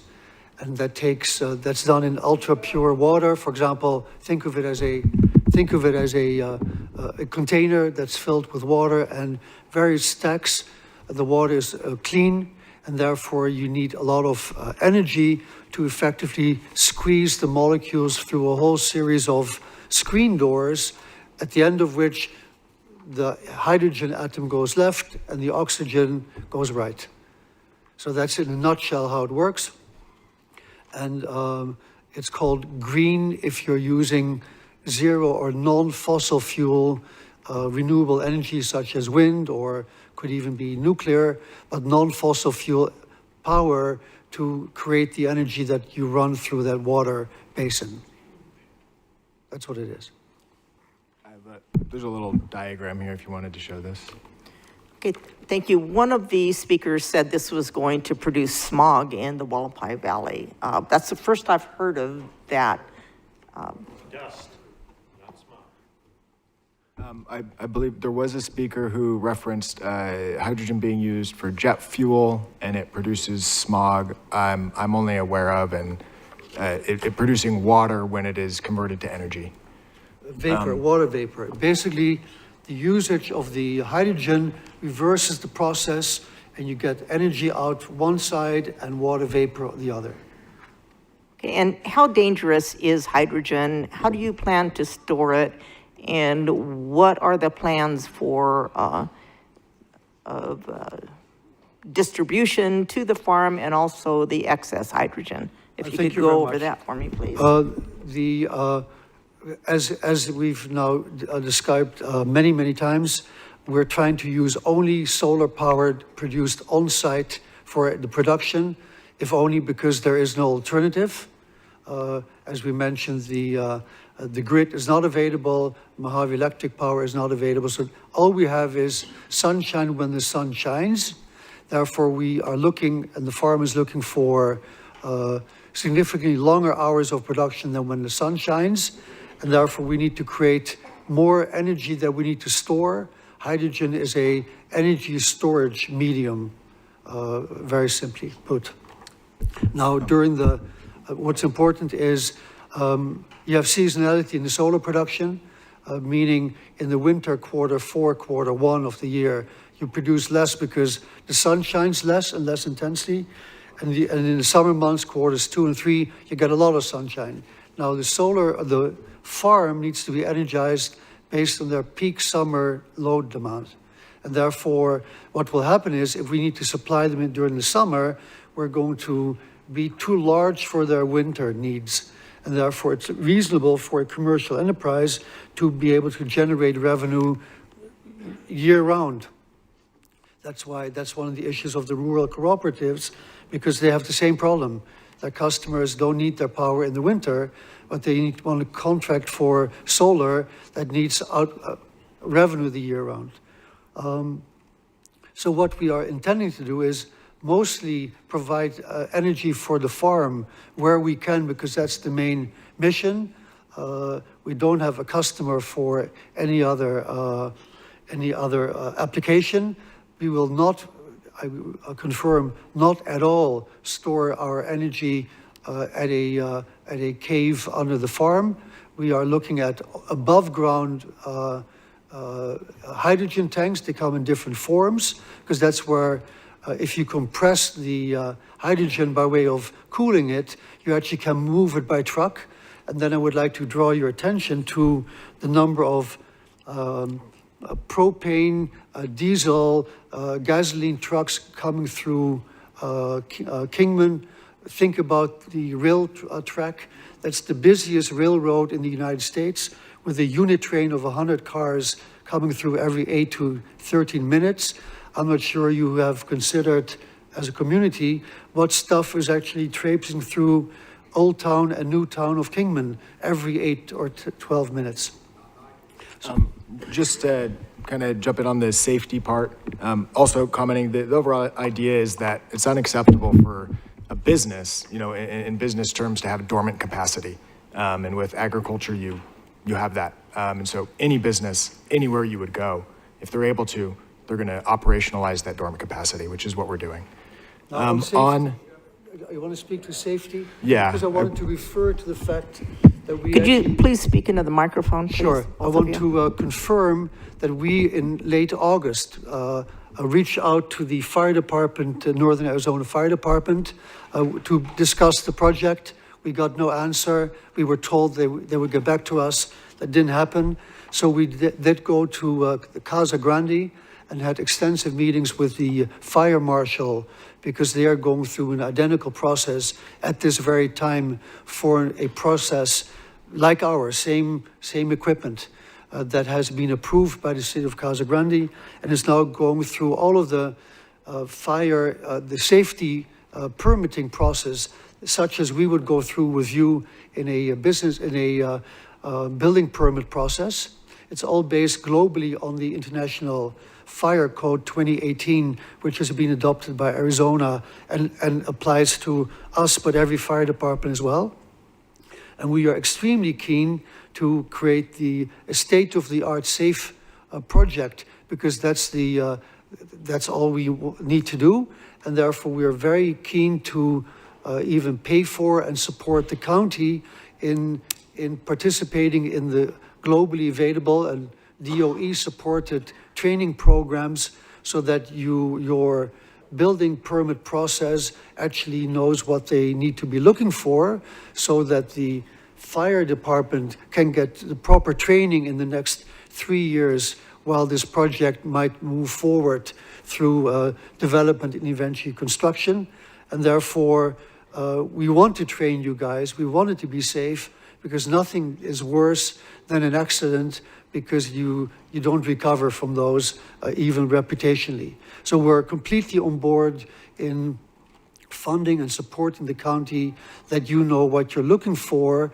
And we're not telling you what it is. There are programs for first responders. It's called Train the Trainers, and we'd like to help you with that. Okay, thank you very much. I think that's commendable that you're willing to help fire personnel learn more about advanced firefighting when it comes to the International Fire Code. I think they use 2018 right now. But I find it hard to believe that our fire departments aren't already trained in that, because of the amount of dangerous things that come through I-40 and the railroad and our Praxair out there in the Griffith Energy Park. I'm sure they probably deal with hydrogen as well. But I wanted to know what you plan to do for fire protection, since the Northern Arizona has not gotten back with you. Has the farm got any kind of a service contract with the fire department currently?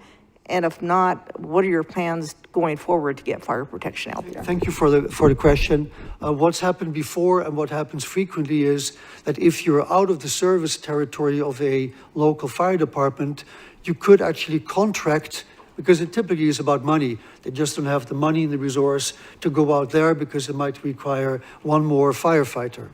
And therefore, they typically will enter into a service contract outside of the community and have you pay for being there to support your project, whatever that service is.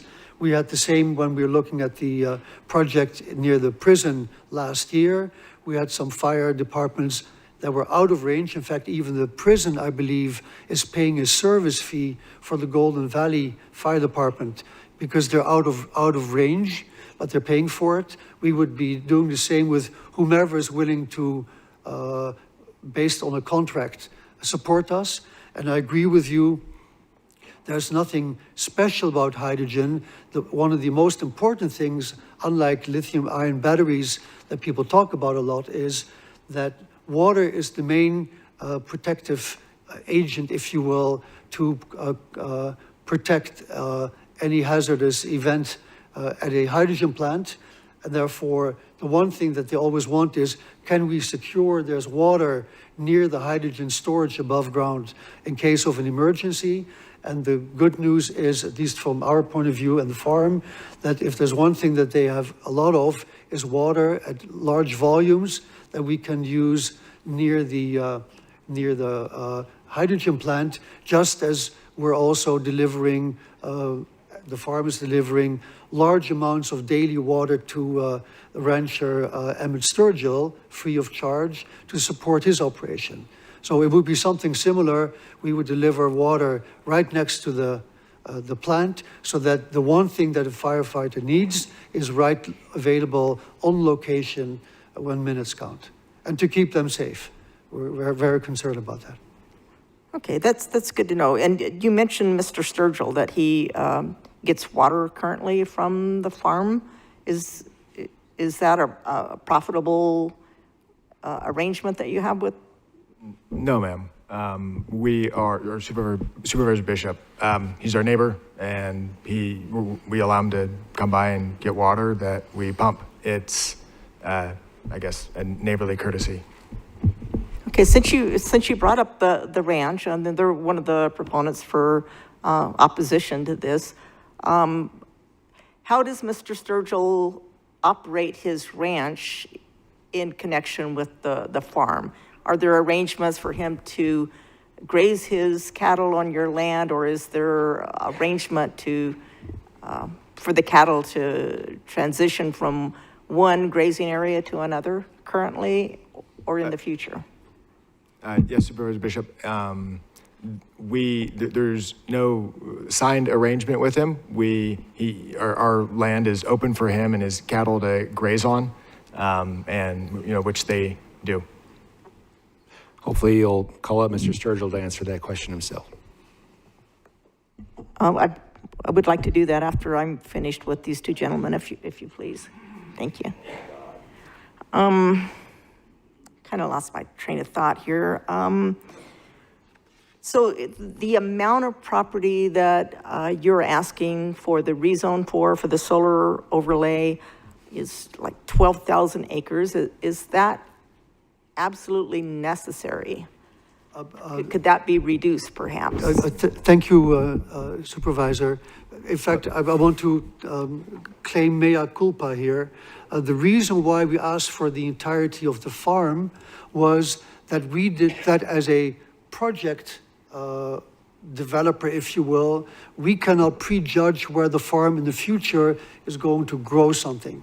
And therefore we felt, and I felt in particular, that it would be easier from a flexibility point of view rather than coming to you, to your hearing every time when a section might become available because the farm would sees fit to grow hydrogen and solar rather than a water-intensive crop. That's why we picked the entirety, because we didn't know what the future will hold. However, we don't need the entirety, and we've actually prepared a map because we are willing to substantially, if not by 50%, reduce the acreage, if you will, that we at some point may or may not want to use. I have used the no-go road sign as appears to be in vogue in this process, and we agree that we've given up and are prepared, to commit to not having any solar in any of these areas that are shown with the no-go area.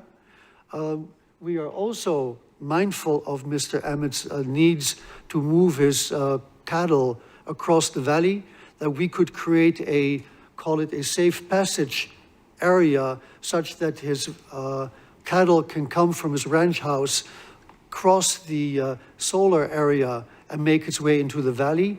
Now that's important because today the area that the farm owns is not fenced, and therefore anyone can basically freely walk because it's not apparent who owns it. But if you have a solar farm, both for the protection of your equipment, but also for the protection of trespassers, if you will, or cattle that don't know where they are. Therefore, if we had a solar farm across the entire western area of Stockton Hills Road, which I don't think will be the case, we would effectively block him. And I think, again, as a matter of courtesy and good neighborly behavior, we will configure something for him so that he can move his cattle across, so we minimize and mitigate any inconvenience to him. So yes, we can reduce it, and I apologize for the confusion that I caused by asking for 12,000, because it was never going to be a 12,000 acre parcel, but I couldn't prejudge what will happen in the future. Also because some areas are planted with permanent crops like trees. Well, they will never become a solar farm. That makes no sense. So we took all of those off. Okay, so the last thing I wanted to clarify with you is the washing of the solar panels. And, I've told this board before that, I have solar panels on a recreational vehicle, and I've never washed the solar panels on them, and it works like the day it was new. So can you explain why the solar farm that you're proposing would not need to wash the solar panels as often as has been depicted? there's a very quick answer, Supervisor Bishop. There is the theory of how much dust can prevent energy being produced, and how much water would be needed, which is very minimal. It's bottle of water per solar panel twice a year. In practice, this doesn't happen. It's not worth the operational expense, the labor expense, to get that increase by washing off the solar panel, because the increase is so minimal. And so in practice, many solar farms don't wash those panels. If they do, the water usage is very minimal. I'd like to add one more thing to that. Normally, the amount used to be, the thinking was 22 fluid ounce per panel. And you can do the math from there. That equates to a 100 megawatt solar farm on 640 acres, requiring 0.23 acre feet per year, which is less than the one household water usage mentioned by the Arizona Department of Water Resource. However, we were told by our vendors for operation maintenance services, who ordinarily would think they would want to sell services, their vendors said, you are very lucky. We are no longer providing water service in Mojave County and Arizona and New Mexico, because the wind blows the dust off. And then, as John Tolton mentioned, it's not worth the money, because we need ultra pure water so that you don't get calcium on the panels. So it's a very costly thing to do, irrespective of the water. So everyone in Arizona is breathing a sigh of relief that actually no one does it anymore. It doesn't pay. So the amount is zero. Okay, so I said that was going to be my last question, but then I remembered another one. I have heard, and there's so much misinformation, I don't know what to believe anymore, but I've heard that Unisource has stated they can provide you with energy for the farm for $250,000. I've also heard that MEC, Mojave Electric Co-op, has quoted bringing electricity to the farm for $40 million. And then I've heard that they've upped that to, I think, $58 million. And then I've heard that even if they did bring the lines to the farm, they don't have the energy to sell to you anyway. So what is your side of the story, please? Yes, so far, going back a number of years, working with Unisource and then Mojave Electric, in the beginning, Unisource offered half of our load, what we needed, for $40 million. And then working with Mojave Electric, the price for the project that we've been working on with them is $58 million. And yeah, these are large sums of money. I'll let Derek answer the rest of that. In addition, I think what's really important is that Mojave Electric is, as I mentioned earlier, 95% energized by a coal-fired plant in Wilcox, Cochise County. Then they got to pay to bring it up. That's 60% of their cost. They just got approval, rather, EPCO, the producer of the coal-fired power in Cochise County, they just got a rate increase approval a month or two ago, and they're going to increase the power price they charge to Mojave Electric by 10%, and the transmission cost by 5.74%, as a result of which the power to the members of MEC are bound to go up, period. Plus, the key is the owner of the farm is globally extremely interested in sustainability, and therefore they have a real issue with powering the farm with 95% coal-fired power from the only coal-fired power plant in Arizona that just won't be shut down, unlike APS, SRP, TEP, the parent company of, or the sister company of Unisource. So it's a choice a business owner can make. Residents or residential user cannot make that choice. They got to buy whatever is, on the menu.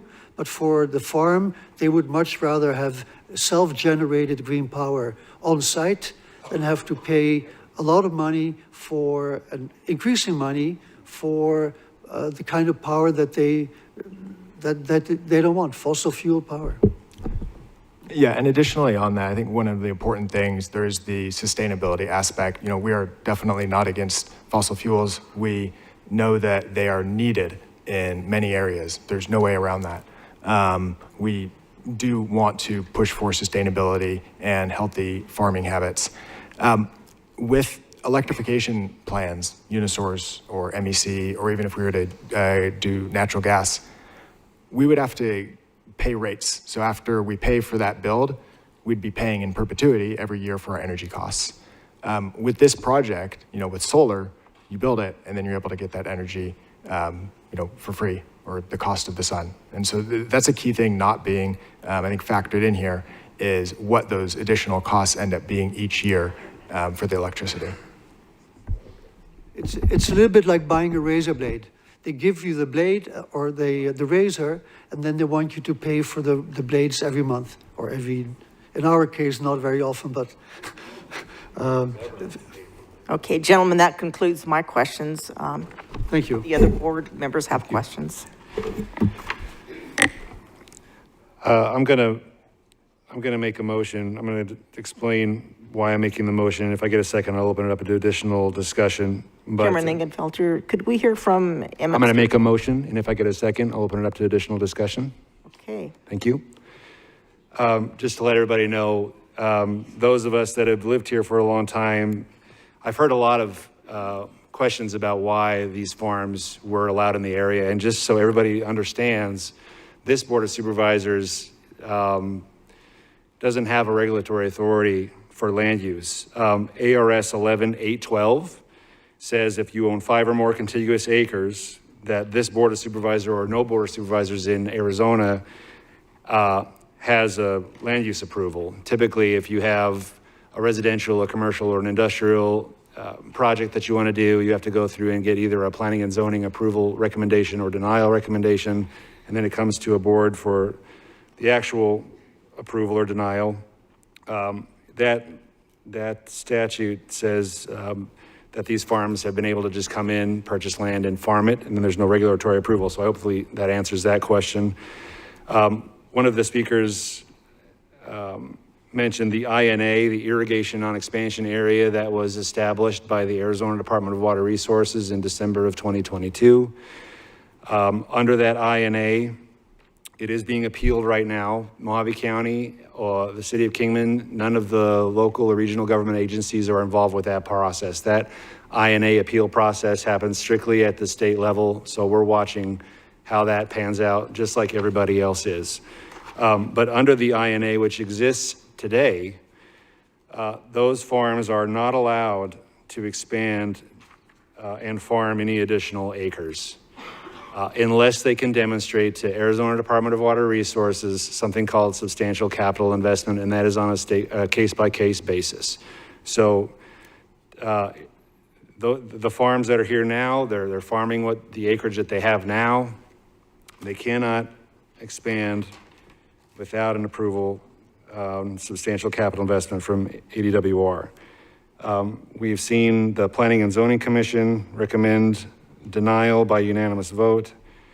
We've seen the City of Kingman, Mayor and Council debate and approve a letter against this project. We've seen the closest fire district, NACFED, has submitted a letter in opposition to this project. We do know that there are other options out there aside from diesel power to the farm, and then we come to water. In conversations with our attorney, we don't think that you would require the overlay if at some point in the future you weren't planning to export. And that's where the problem really is when it comes to a groundwater basin in Arizona where, you know, there is no active management area or any sort of regulatory framework.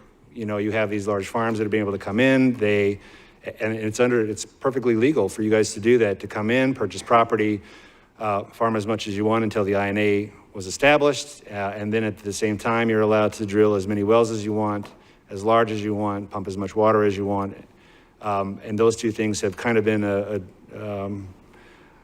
sort of a growing disaster. This county board, it took 3 times for this county board to write letters and petition the Arizona Department of Water Resources to consider establishing an active irrigation non-expansion area or a subsequent irrigation non-expansion area. My fear is with a basin that's already been declared at risk by the state's regulatory agency on water, that we just can't allow this camel's nose to get under the tent because, and I'm going to ask Attorney Davis to make sure that I understand this correctly, but once this Board of Supervisors were to give approval of this overlay, it doesn't matter if they intend to produce 1 metric ton of hydrogen fuels or 1 million metric ton of hydrogen fuels. This board would give away all regulatory control to private interests. And I don't believe that the state of Arizona would have any regulatory control at that point either. Is that true or false? Chairman Lingenfelter, I can't speak to the state, but I can speak to us, and that this is the last step on the rezone process, and it doesn't come back to us afterwards. So to reword that, if they're confirming that they're only going to produce X, there's nothing prohibiting them or precluding them in the future from generating far more, and we wouldn't have any sort of regulatory framework to work under to limit that. I believe that's correct. Okay, so with that, I'm going to make a motion that we deny adoption of BOS resolution number 2023-174. I'll second that. We have a motion and a second. I'll open it up to additional discussion. Chairman Lingenfelter, just putting it on the table for the board to consider, if the board wanted to reduce the number of parcels presented, they could also do that, but that's if the board chooses to do so. My motion does not include that. Additional discussion. Supervisor Bishop. Chairman Lingenfelter, my motion, had I been given the opportunity, would have included that. But you jumped in there once again and took the floor, so let's see if your motion passes. I appreciate your views. You were silent for a small period of time, and it's open to all board members to make a motion. I don't think that I violated any rules in doing that. Additional discussion. Hearing none. All in favor, please say aye. We're going to hear from Emmett Sturgill. All in favor, please say aye. Aye. Aye. All opposed? You guys appear to have it. Do you have it? So ordered. We're going to be moving to item number 68. Order, please. Order. No, we can't have that. Thank you. Order. We're going to move to item number 68. If we could have order, please. Item number 68 is a presentation. Supervisor Bishop, you put this on the agenda. Would you like to open? There's really If nothing we could to get open with other than... everybody quiet, please.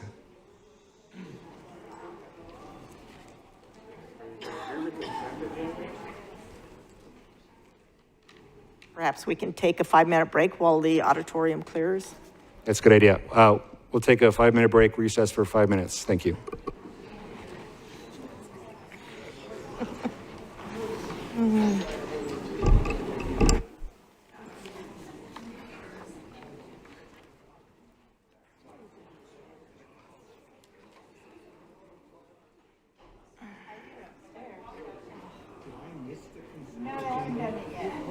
They've moved some items up.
can't hear myself. Must be yours.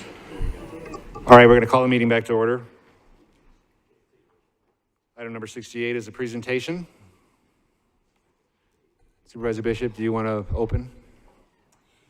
Yes, I was requested to put this on the agenda as a presentation from Cactus State Utility Company, and here to present is Joanna McMahon. She's the Vice President of Government Affairs. So if you could go ahead and give us a quick introduction, and we'll look at your presentation before we go on. Thank you. Thank you very much. Thank you, Chairman and Supervisors. My name is Joanna McMahon, and as eloquently put, I am the Vice President of Government Affairs for Central States Water Resources. We are known here in the state of Arizona as a Cactus State Utility. You may have to help me. Do I just touch screen and flip slides and that'll automatically key forward, or? There you go. Perfect. Okay, thank you so much. Central States Water Resources, we are based out of St. Louis, Missouri, so we are a U.S. company. Our boots on the ground here in Arizona consist of a regional manager, a operations specialist, and of course, all of our operation firms. So we serve over 100,000 customers in 11 states, and you can see from our footprint that we go from the East Coast to the West Coast. We are the 9th largest private water company in the U.S. Our newest state is California. So here in Arizona, we have a pretty strong presence. We now own and have acquisitions pending approval in front of the ACC for 34 drinking water and wastewater systems that will provide more than 6,000 connections. In Mojave County, we have White Hills Water Company and Sacramento Utilities, all within Golden Valley. We are growing to be the 9th largest privately owned water and wastewater utility in the state.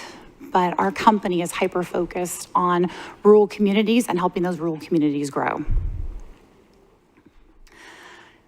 We think a picture is worth 1,000 words, so here are some of the renovations that we've done in the state to date, a little before and after pictures. Here's a few more photos that we'd like to share with the council. You can see the photo on the bottom right-hand side. One of the systems that we had acquired as the ground storage tank had sprung leaks, they would essentially drill a hole and put a screw in it. So lots of opportunity for improvements in the area. The ongoing commitment of Cactus State is more than $15 million has been allocated to the state, which consists of rehabilitating and drilling new drinking water wells and bringing the drinking water and wastewater systems back into compliance. We are a customer-first focused organization. We offer customer service support 365 days of the year. We also take all of the billing in-house as well. And our customer communications is first and foremost. So we are on all of the social media outlets. So Nextdoor, Facebook, Twitter, LinkedIn. And we also prioritize sending out customer education such as can the grease, flushable wipes are not actually great for our system, as well as water conservation. Fred Kreis was here Monday of last week, and part of what Fred presented on was the benefits. What I'd like to hyper-focus on for just a second is some of the concerns that were addressed last week. So once again, to reiterate, we are a U.S.-owned company based out of St. Louis, Missouri. One of the other questions that was brought up was rates. We do not set the rates in any of the states where we conduct business. We leave that up to the Public Service Commission. So here in the state of Arizona, that is the Arizona Corporation Commission. When we go in for rate increases, the Arizona Corporation Commission gives strong oversight on what we are allowed to claim. We also are fiscally responsible with our systems. We apply for bonds and grants as well. But how we've been able to be so successful in the communities that we serve is based off of the economies of scale. Because we operate in 11 different states across the nation, when we go in to purchase pumps or we go in to purchase meters, we buy them in huge droves. So that gives us the ability to have the most cost-effective products for our systems.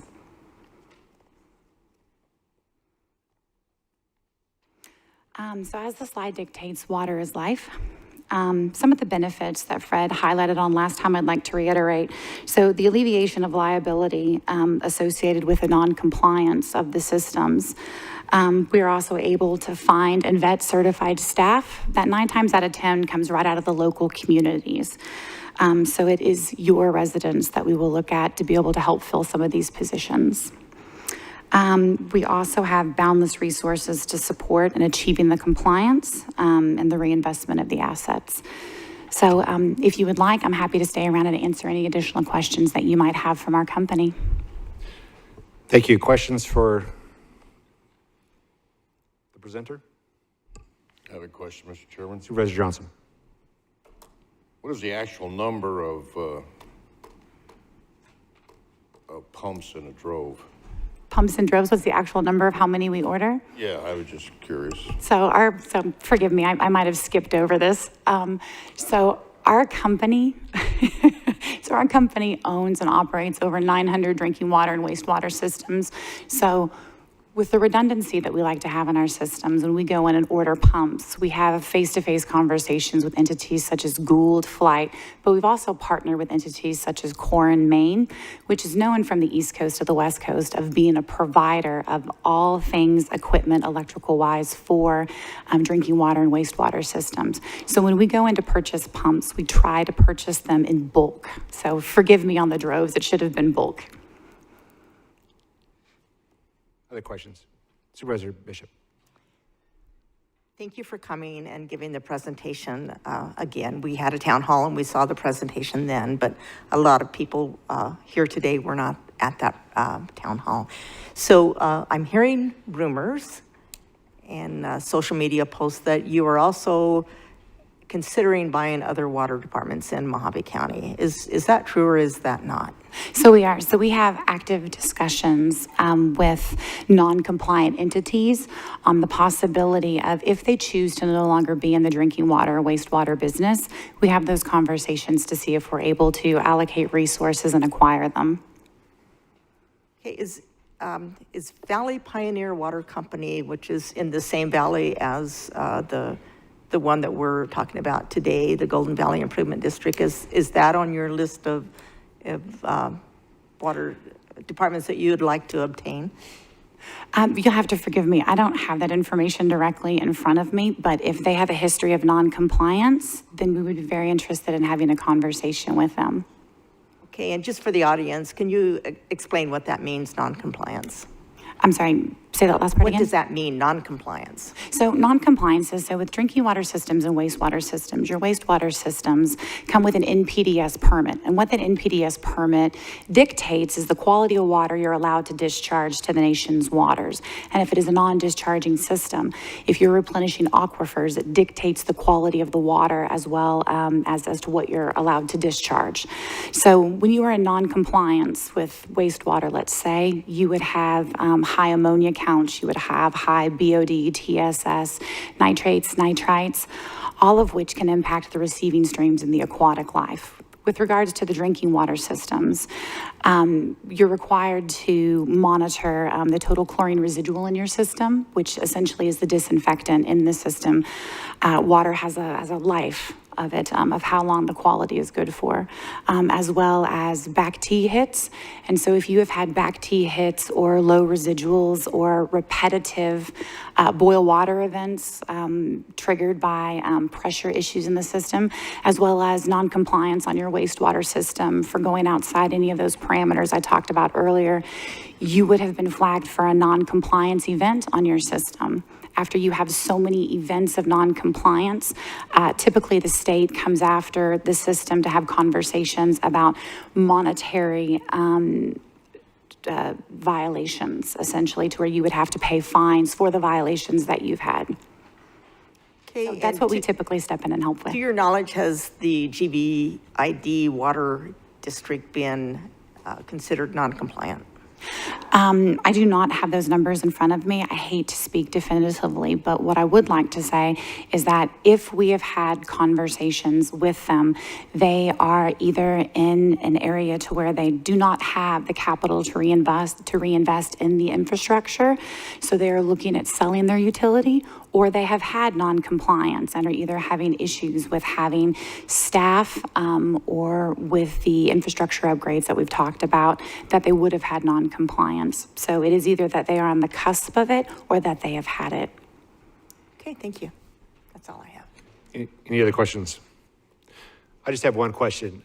Lately, I've heard a lot of discussions at both the state level and at EPA about regulating something that they're calling PFAS. PFAS, yes. Is that something that you guys are up to speed on as well? It is actually, and I apologize for that not being part of our traditional presentation, but we are hyper-focused on the PFAS epidemic that appears to be going on. We voluntarily test every single one of our drinking water systems, and what we are bumping up against is after you find a system that has PFAS in it, you're typically able to remove that with either carbon media, or you have to use reverse osmosis to be able to remove it. Most of those reverse osmosis systems start just under $1 million. Thank you. I have 3 people that have signed up to speak on this item. Philip Robinson.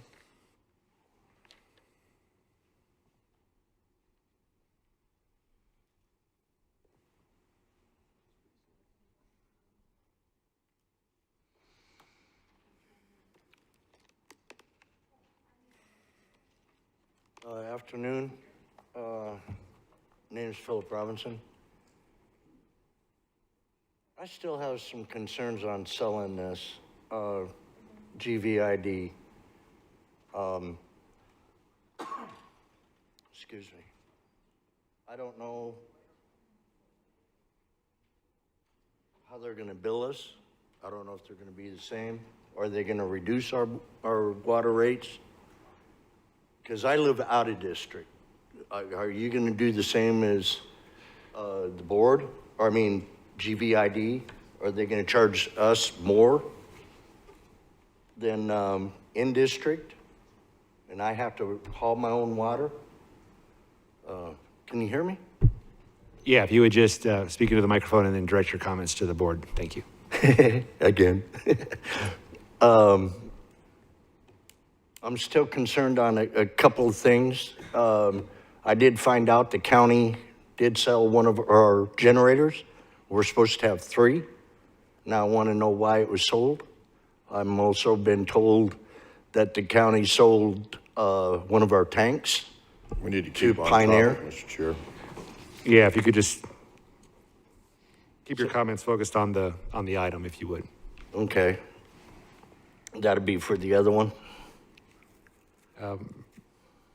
That line of questioning would probably be more appropriate for item 61, yes, sir. Okay, sorry, again. Okay. Still new to all this. At least I ain't getting mad no more. But anyway, there's still a lot of concerns. One big thing, she says she didn't have the data there. We're supposed to be in a meeting, and she doesn't have all the data. You know, that's all good and fair, but they need to start bringing the data here, you know. But anyway, I'm opposed to it. I don't want, I'd rather have us have a board that'll intervene with GVID instead of trying to sell it. Thank you. Jennifer Esposito.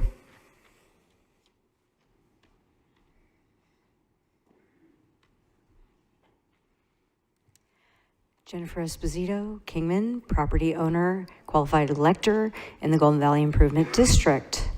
I've been aware of this offer and the offer to Valley Pioneers for quite some time.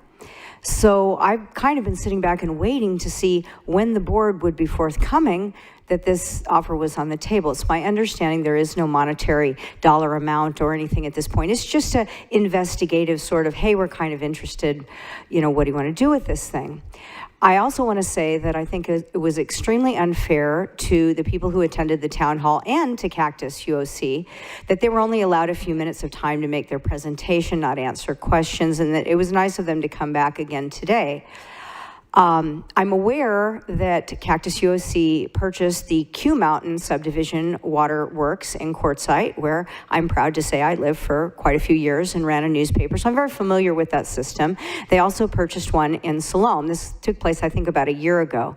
I still am involved in all of those social media groups in La Paz County, and I moderate a couple of them. I haven't heard a single complaint, to be fair to them.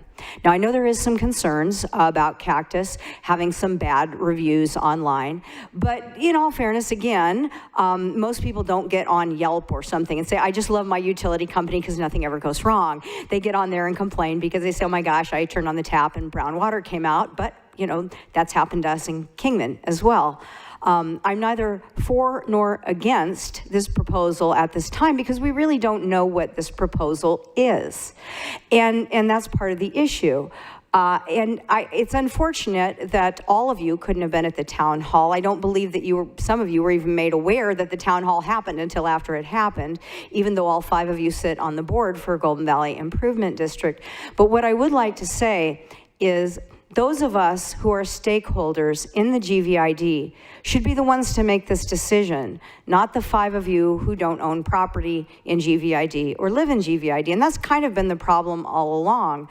You know, if we move forward with the elected board situation, I think that the people of GVID should sit down with Cactus or any other private utility company that would come and be interested in doing that and have a real question and answer roundtable where they could decide what's best for them. It's not about what I want. It's about what the majority of people think is in their best interests.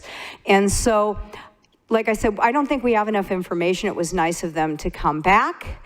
And, you know, there is some advantages to having a utility company. The rates being controlled by the Corporation Commission, the risk spread out over the entire population. But there's so many moving parts right now that I don't think that this is the time for you, the 5 of you, the board, to make this decision on our behalf. I think that it's a decision that we should weigh carefully and make that decision for ourselves. Thank you very much. Nancy White, you? Thank you. Oh, did I? Well, you didn't write it? You didn't write it large enough. I write fast, I guess. Sorry. Okay, Nancy White Ewan. I'm a Golden Valley GVID customer even. I don't find it's again, like Jennifer just said, it's in your best interest to do something with our water. We need to have the rights to say, wait a second, let us look at what you're doing because it's our water, not your water. So, you know, at this time, I do oppose it until we find out more information. Thank you. That's our last speaker. I only had 3.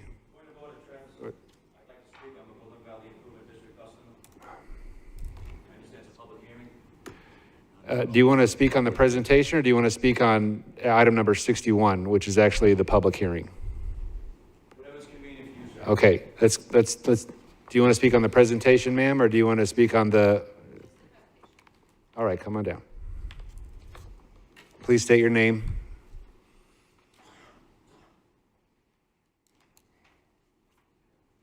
Thank you, Chairman Lingenfelter and Supervisors. Danielle Keck, 3808 North Stewart Mountain Road, Golden Valley.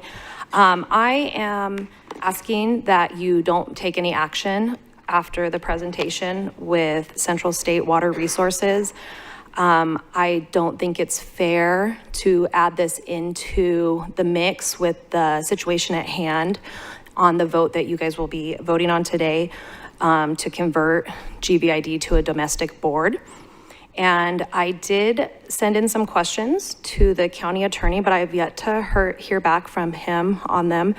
But I wanted to know, who would the proceeds rightfully belong to if GVID was sold? Would that go to the county or would that go to the property owner stakeholders?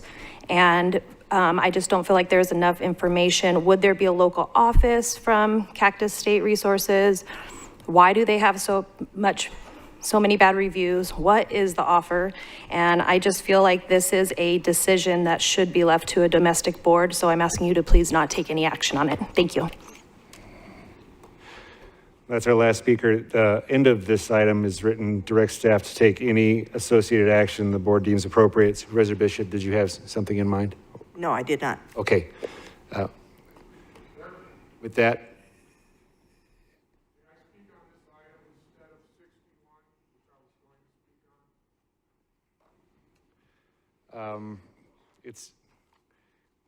Can you not wait to speak on item number 61? Let's do that. It's a public hearing. So we're going to move to item number 61 now. It's the public hearing. I'm going to open the public hearing for item number 61. We have several people that have signed up to speak. Terry Noble.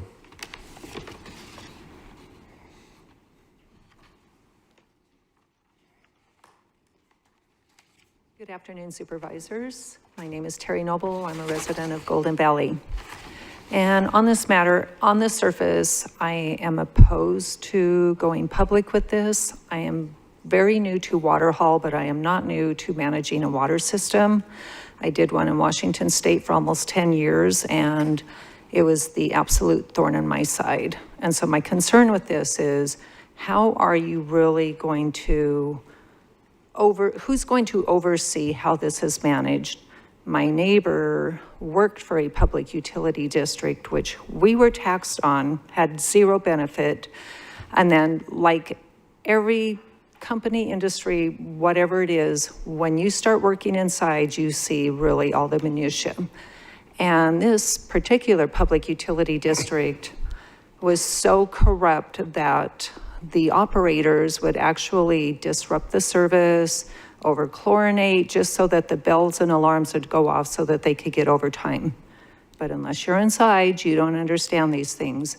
So my concern would very much be who is going to oversee, who's going to manage, where's this office going to be, how's billing going to take place. I mean, there are so many layers, and we all understand here how important water is. And I know running our own homeowners association utility district, water was huge. And when the pumps went out, it was the thorn in my side to make sure things were taken care of for our residents. So I just want to, like I said, on the surface, I'm just very concerned on the oversight of how this is going to run. Thank you. Donna Sharp.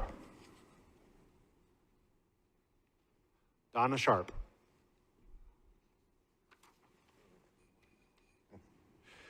Nancy White Ewan.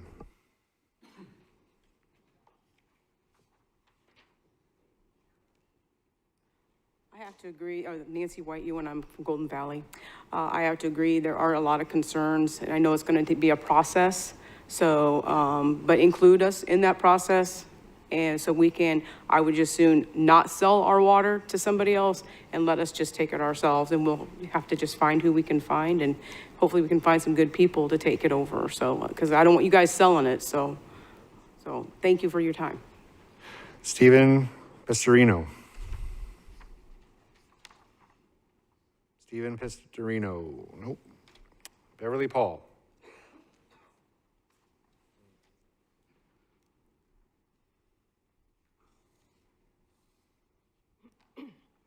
My name is Beverly Paul, and I live at 2242 South Dragoon Road. So many of the discussions this morning have been about water. Of course, mine is also. I would like to state my objection to selling our water district to a private concern. Mr. Christ from Cactus State Utility Operating Company gave a presentation at Supervisor Bishop's Town Hall last Monday. He stated his company owns the water district in White Hills. He was appalled that some of the people there had to haul their water and that this company was running pipes to everyone. We bought our property knowing it was a water haul area. I have no problem with doing that. When we bought our property, we signed a petition to have water brought to our area at the cost of approximately $5,000 to each property owner. That was 17 years ago. Then about 10 years or so, I'm not really sure of how many, the county had an engineering study done to bring the water up to our area, which is right below the mountains there. The approximate cost from that study was up to $20,000 to each owner and rising. The Mojave County Board of Supervisors listened to we the people and stopped the project. Thank you. Even though each of us had to absorb the engineering costs that had already been spent on the project. If Mr. Christ thinks water hauling is so antiquated, what's to stop his company trying to do the same thing again? I'm sure all of us have heard about Southern California buying the water rights to Northern California, then piping it all down south. I want our water to stay in Golden Valley and not be shipped off to some other area. In conclusion, I am in favor of the Golden Valley District remaining a county water district with the Board of Supervisors remaining the governing body. Thank you. Jim Hellwig.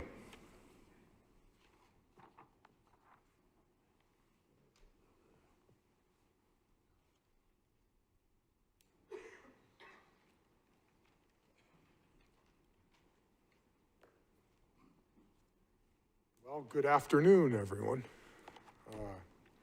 Been a property owner in Golden Valley since 1985. Sold real estate there for 17 years. Owned and operated Golden Sage Realty at the corner of Verde Road and Highway 68. Was a member of the governing board of Valley Pioneer from 1991 to the year 2000. Pretty familiar with the problems that can arise out in that rural area specifically. I gotta say to start off, I'm thrilled to death that a major company that specializes in small water systems is interested in our area. That just makes me giddy. I'm thrilled. Those 500 people that didn't have water this summer for 10 days probably could have been only 10 hours if somebody with backup equipment was in charge of the thing. And I'm not complaining about anyone here, believe me. I don't know if you know how difficult it is to get a civilian governing board, especially all at once, especially that can read a balance sheet, can create a budget and adhere to it. Extremely difficult. I have several pieces of property right now in the improvement district. One of them is 10 acres right in front of Ship Estates where Angle Homes is building homes. I've been trying to get a water meter for 3 months. I can't get one. People won't call me back.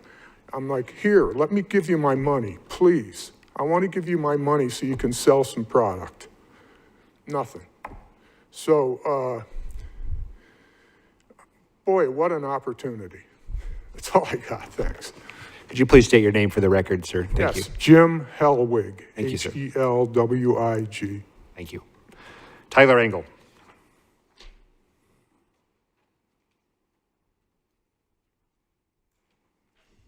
Thank you, Chairman Lingenfelter and Supervisors. My name is Tyler Engel. I'm the president of Angle Homes in Kingman.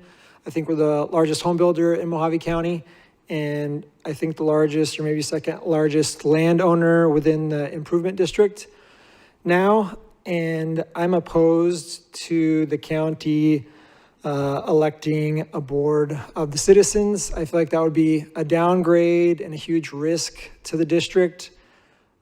Reading through the report, the very nice report that the county put together, it just seems like the physical assets and the personnel assets required to run the district would be very hard to meet by just turning over this to the residents out there. So I feel like that would be a downgrade.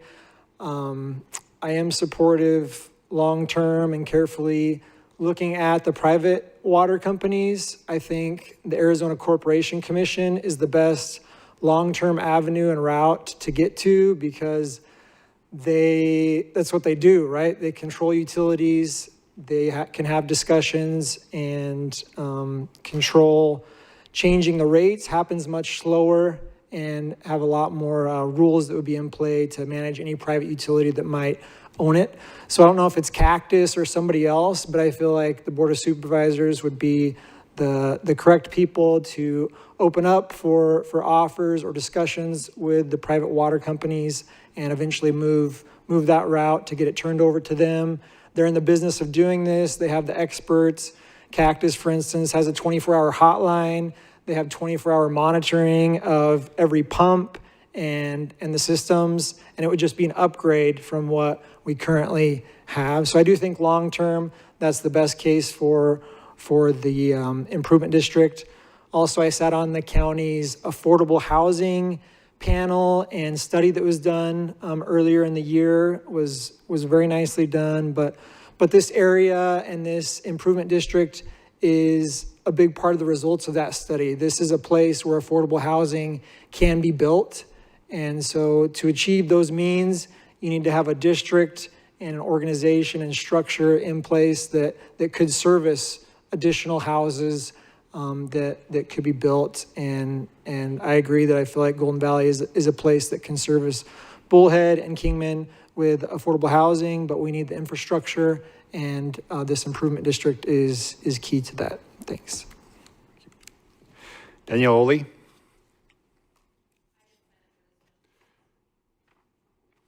Oh, well, it says you did. Jeff Esposito.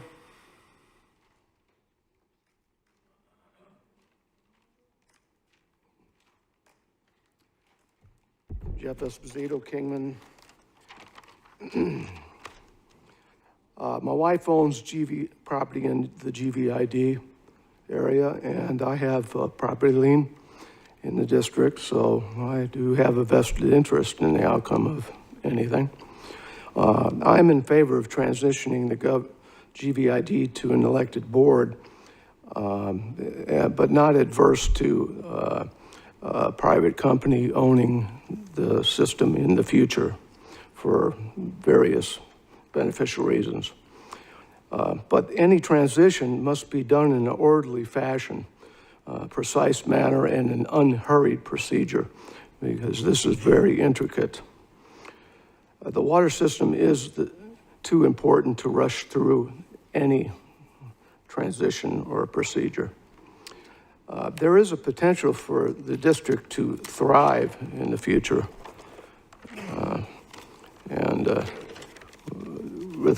With respect to Mr. Engel,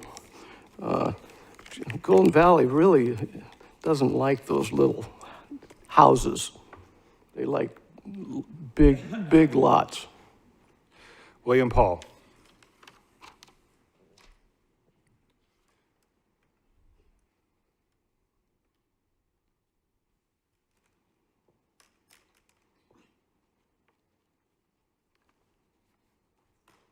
My name is William Paul. I live at 2242 South Dragoon Road in Golden Valley. I lived there for 16 years. And this address is in the Water Hall area, and I knew that before I moved there. We have had no issues with GVID all these years, except the ill-advised surcharge, which has been thankfully dealt with and removed. We were in attendance at the town hall meeting with Supervisor Gene Bishop, and we are concerned that any of the suggested changes to GVID may result in significant rate increases. A purchase by a privately owned company, such as Cactus State Utility, or reverting back to a domestic water improvement districts are the two options under consideration, along with leaving it status quo with the County Board of Supervisors being the GVID board. As you are undoubtedly aware, private companies are for profit. Although under regulation by the state, the rate increases is definitely a major concern. Many of the residents of Golden Valley are of modest means. To those of us in that category, rate increases play a significant role in our economic well-being.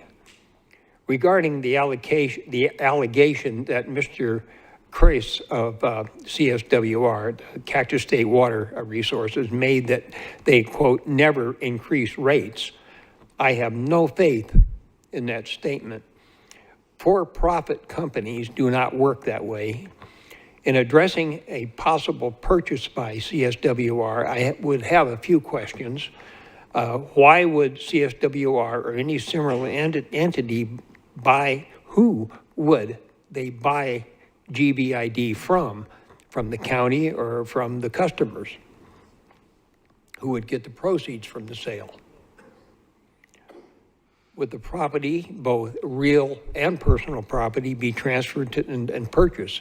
The buildings, the real estate, the equipment? And then why would Mojave County do business with CSWR as they are, as I understand it, now in litigation with them? Regarding reverting GBID back to a domestic water improvement district, there are several issues to be considered. Among them, number one would be the cost of an administrative center, such as a new building. Number two would be the cost of contractual agreements for maintenance, engineering, etc. In conclusion, I am not in favor of transferring it to anyone else. I would prefer that it remain with the Board of Supervisors with an advisory panel appointed or elected of GBID customers to work in conjunction with the Board of Supervisors. Thank you, sir. Appreciate it. I believe you have done an excellent job of running the water district. Thank you. Philip Robinson?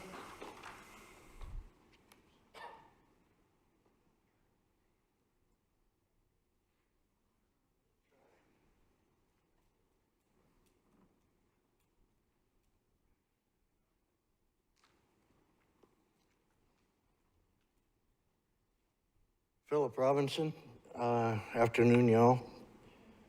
I started speaking about the water tank and the generator. I'd still like to know about that, please. And I'm sure you'll let us all know. My second thought, and I'm glad Engels showed up, they're going to be putting in houses with less than, well, at 6,000 square foot lots. That's half acre. That's a lot of houses going in out there. No, don't even go for that. They say it's gonna be nice and friendly.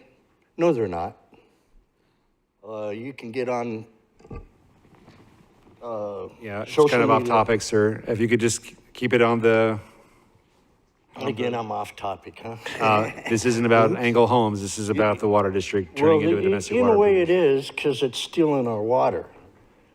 Number one, we're supposed to be at 1.25 acres. I do believe it was Sockwell and just Supervisor Johnson that did that way back in the day. I think it was around 98, I think, is when we voted on that. You'd have to look it up. I don't know the exact date, but we're supposed to have 1.25 acres out there, minimum. But anyway, I'm opposed to it still, and will be. I think it belongs to us, the people, where it needs to be, and we need a governing board. Thank you. That was our last speaker. I'm going to do a second call to the public. One moment, please. I went through all of our forms, but I'm going to do a second call. I'm going to let this gentleman come up, have his 3 minutes, and I'll call on you, Ms. Esposito. Sir, if you'll come up and state your name, you'll have 3 minutes.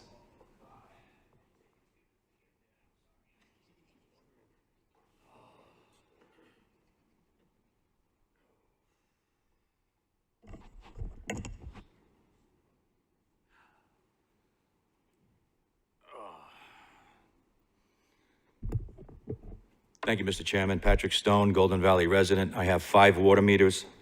I think it's very basic, commonsensical at this point. Quite frankly, I don't think they have an egregious track record, Golden Valley Improvement District, to facilitate being disbanded, taken over, bought out. And quite frankly, I don't appreciate the inference by the young lady who made an excellent presentation, by the way, to say that somehow they're in non-compliance. From what I understand, they've been around for 30 years.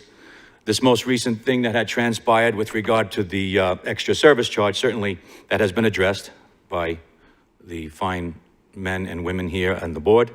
Thank you. But with that being said, I think that it's like the old saying, if it's not broke, let's not fix it. The prices for the water that I have paid over the last 10 years, in comparison to coming from the Northeast where they hit you over the head for water, quite frankly, in the Southwest of the United States, seems to be pretty low. And that being said, as far as taking another company over and facilitating the customers out there, which I believe are somewhere in the area of 1,500, 2,000 people, I can only imagine that the prices would probably go up. And again, they don't have such an egregious track record to, in my view, be disbanded. And I think certainly in the future, if something should transpire, which this situation would need to be addressed again, then that conversation can arise once again. But at this point, I am certainly against any takeover of the company or being bought out. And also, may I add that in my experience with the workers at Golden Valley Improvement District, they've all been excellent. Anytime I've ever called on the phone, anytime I've ever dealt with individuals, I've had 3 water meters put in. It may take some time, but they're the salt of the earth. They're from people out here, and they appreciate the quality of work. You don't fall into the mix, if you will, when you're in these large municipalities that I've experienced back east where you're just a number. Seems to me you get treated with respect, and I don't think there's a reason to throw the baby out with the bathwater, so to speak. Thank you for allowing me to speak, Mr. Chairman. Jennifer Esposito.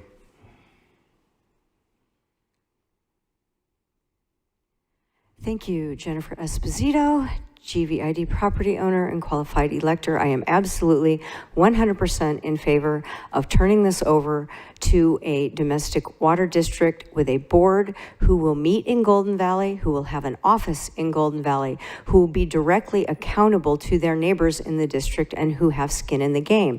However, it's obvious to me that there's a lot of fear and confusion and misinformation that has gone on about what this means. First of all, today is only a step in the legal process. It is not the final step. So I would like to clarify for everyone's sake that a conversion does not take place pursuant to ARS 48-1018B until a resolution is passed and an order of conversion is issued pursuant to 48-1018A1, but there is absolutely no timeline for that resolution to be drawn up and voted on, and it would have to pass. So any resolution put before the board for a vote should state in detail the plan for disentanglement from the county, including the timeline for the transition period. It should also list all of the assets, tangible and non-tangible, including things like billing software, the trucks, etc. It should also include the transfer of title of the land that the assets of GVID sit on that the county has in their name. So a separate resolution would need to come before the board to clear up the titles before you could even move any further. And, you know, hypothetically, you can direct staff to come back with a plan. Everyone thinks that this is going to be dumped in our lap, but it really doesn't work that way. To me, the definition of stupidity is to do the same thing over and over, expecting a different result. The county staff has been, there's no other way to put it, they lied to you. They lied to you and they admitted in court that the financial information they gave you was not an actual deficit. It was a hypothetical number of depreciation of the infrastructure. For the privilege of having them mismanage our district, we pay them over $400,000 a year. We pay up to 80% of some of the office staff, even though we're one of 5 water districts that they run. So it's not that we are getting something for free and the county is so benevolent, we're getting mismanaged and we're paying for the privilege.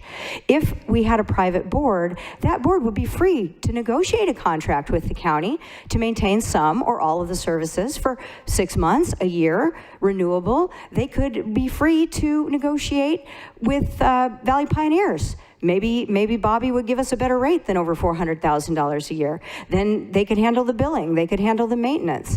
We have a well that needs to be drilled. We have over $2 million of ARPA money, and no driller wants to touch that well. We run the very real risk that that ARPA money will time out and we will not get a free well unless we have a different board making decisions. So I urge you to just go slowly, methodically, and move forward with the process. Thank you. It's our last public speaker. I'm going to go ahead and close the public hearing. Chairman Item number Lingenfelter. 61, Supervisor Bishop. I have a comment from a constituent that she would like read into the record.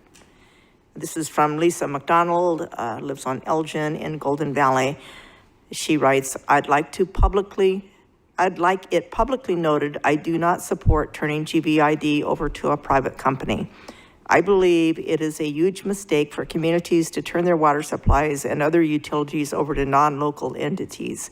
What would stop this company in the future from selling out to a foreign-owned entity?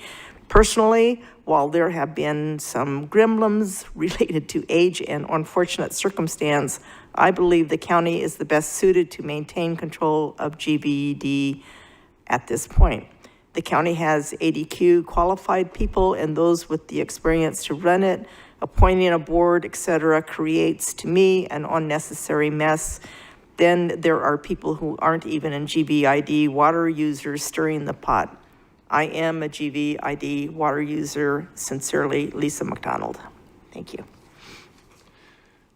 I'd like to ask a question of you, Attorney Davis. Can you explain exactly what we're doing today and just the process for people here? So if the board wishes to move forward with this resolution, this would be the resolution to effectively appoint a board of directors for the domestic water district, and it would begin the process of casting them off into their own power. It is our recommendation to continue the vote on this, to allow the board of directors, any interested persons, to submit their consideration to the board, so we don't send them with no known directors. But this just begin the process under 48-1018. Beginning of the process. The beginning of the process. I'm not sure if this, I have one more question and then I'll open it up to the other board members. I'm not sure if you have the answer, if it would be somebody from Public Works. But I'll ask the question, a domestic water improvement district, obviously they can raise rates also. Does that process, is it subject to the ACC regulation process where they, a water utility goes through and they have to have a proposed water increase, and then they go through their public process? Is that same process in effect for a domestic water improvement district? I would kick that one to Steve. He would probably know more than I would. Director Latosky, can you explain the process? Should a domestic water improvement district want to raise rates on its ratepayers, what that looks like? Do they have to go through the ACC or not? Chairman Lingenfelter, members of the board, good afternoon. This answer is probably in Title 48 of the Arizona Revised Statutes. I am not 100% sure in answering this. It has long been my understanding that either county or domestic improvement districts are quasi-government agencies, and that such government agencies would not be subject to that regulatory framework through the ACC versus a private company. I don't operate a domestic water district, so I just don't know 100%. Fair enough. But I'm pretty sure that it's not subject to it. Thank you. You answered my question. I'd open it up to the board. What's the pleasure of the board? Supervisor Bishop? Thank you, Chairman Lingenfelter. So I did hold a town hall so that the citizens could come and learn the facts rather than to read about it on social media or to sign a resolution. My hope was that the people would come, and they did. There was about 55 people in attendance, and then it was live streamed, and there's been numerous people that have watched the live stream.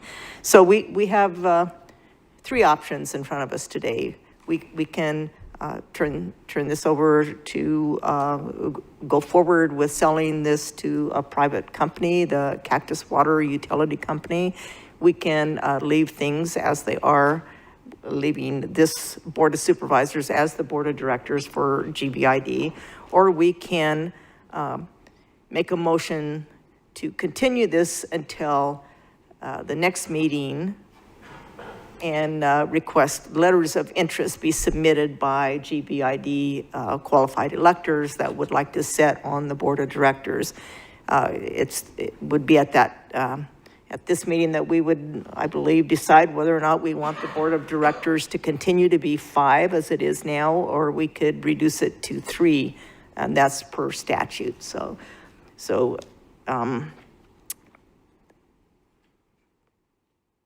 you know, I was kind of keeping track of pros and cons and who wanted to do what, and it seems like Golden Valley is still mixed.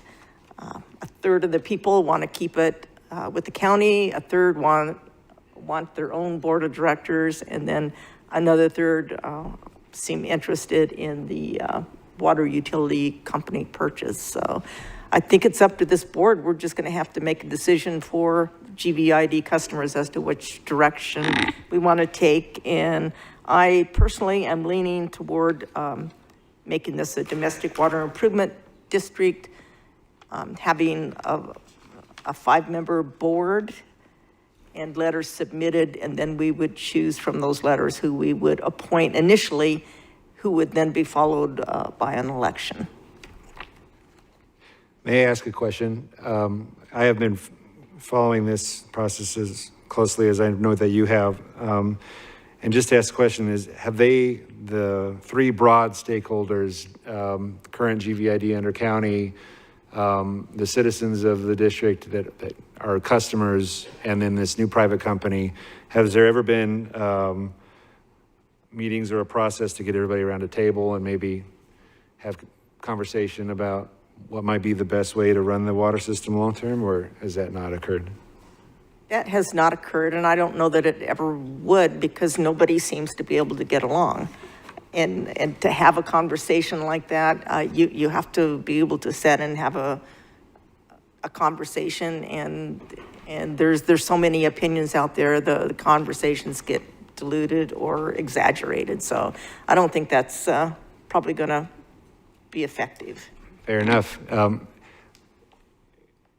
There are pros and cons. I think when you talk about rate increases, 2 of your 3 options are not subject to the ACC, Arizona Corporation Commission, going through that rate raise process. One is, and then also, you talk about that $5 fee that was there briefly.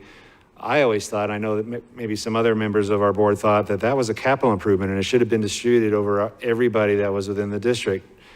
But we didn't go that way because I think that there was some sort of a process where you had to get a certain number of signatures to incur the debt to spread it over all of the properties, and that seemed more difficult than just assessing the $5 fee. Is that accurate? I'm not familiar with the process, so I unfortunately can't Okay, well, I answer. thought that was. So one of the benefits of, I would think that if it was my water district, you would want a process or somebody running the system that would be able to spread over the costs of your capital improvements and maintenance over as broad of a pool as you could. Supervisor Angus. Okay, so I just want to make sure I understand. So the options are stays here, goes there, or a private company comes in. And I want to just remind everybody that Bullhead City several years ago went through the process of taking over from a private company just because of the issues that we've talked about this morning.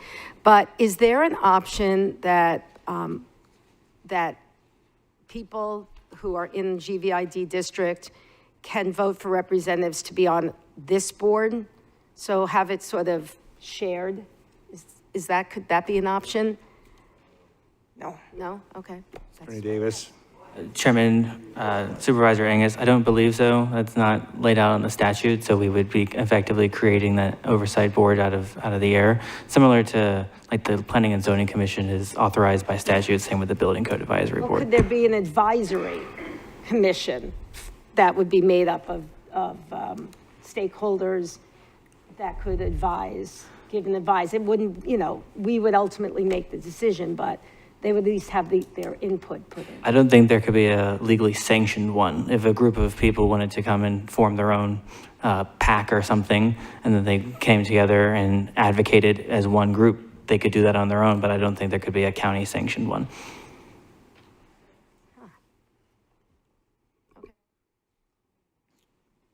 Other discussion? Chairman.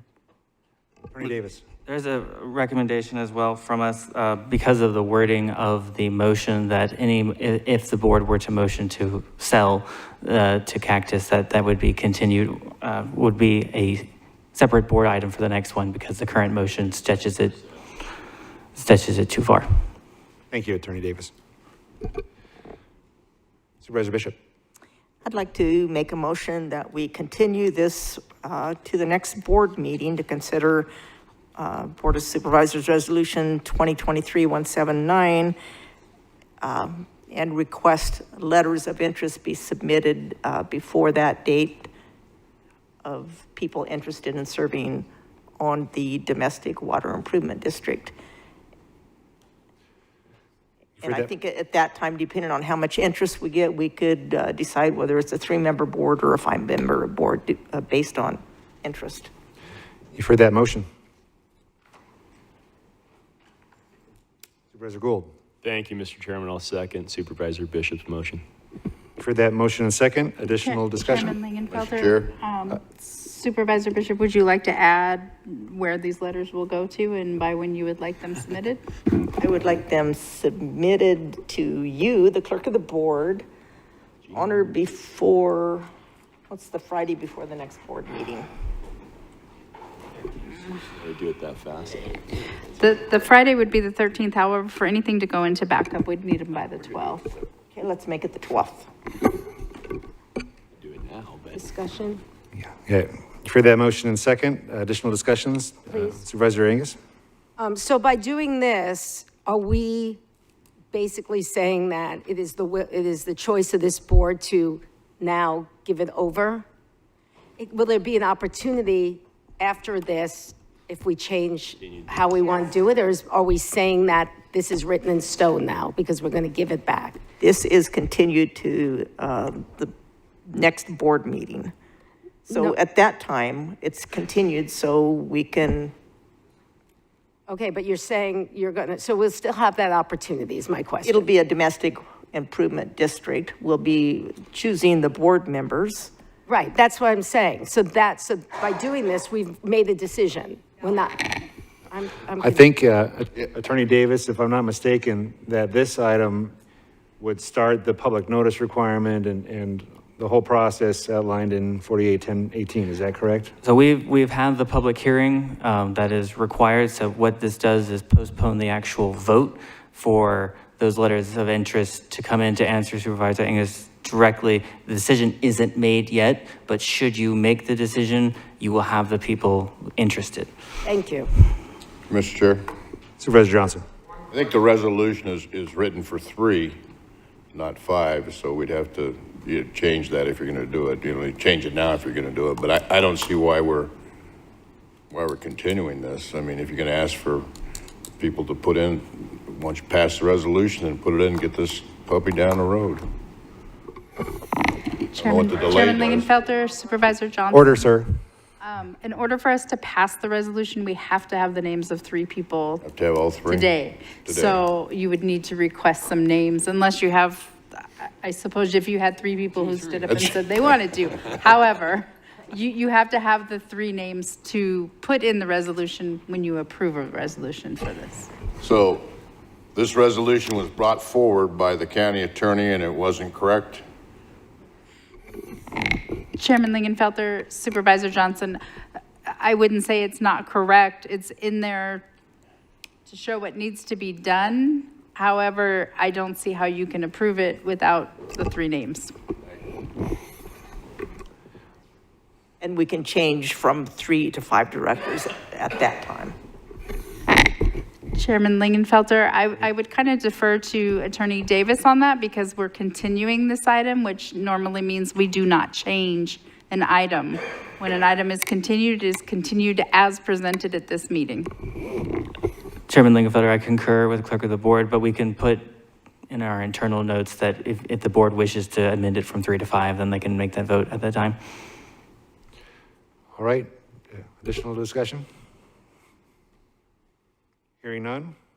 All in favor, please say aye. Aye. All opposed? Ayes appear to have it. We do have it, so ordered. We have a proclamation this afternoon, excuse me. Sheesh. Approve a proclamation declaring the month of October 2023 as Domestic Violence Awareness Month in Mojave County. All in favor, just take a motion, clerk. Motion to approve. Second. For that motion second, all in favor, please say aye. Aye. All opposed? Ayes appear to have it, do have it, so ordered. We'll go to the consent agenda. Supervisor Bishop, would you like to pull any items off consent this afternoon? 41, please. Thank you. Supervisor Angus? None. Supervisor Gould? Thank you, Mr. Chairman. Item 32, 33, and 38. Thank you. Supervisor Johnson? None, Mr. Chair. Thank you. Looking for a motion to approve the consent agenda minus items number 32, 33, 38, and 41. So moved. Second. For that motion second, all in favor, please say aye. Aye. Aye. All opposed? Ayes appear to have it. Item number 32. Supervisor Gould. Thank you, Mr. Chairman. Flip through. What about number 14?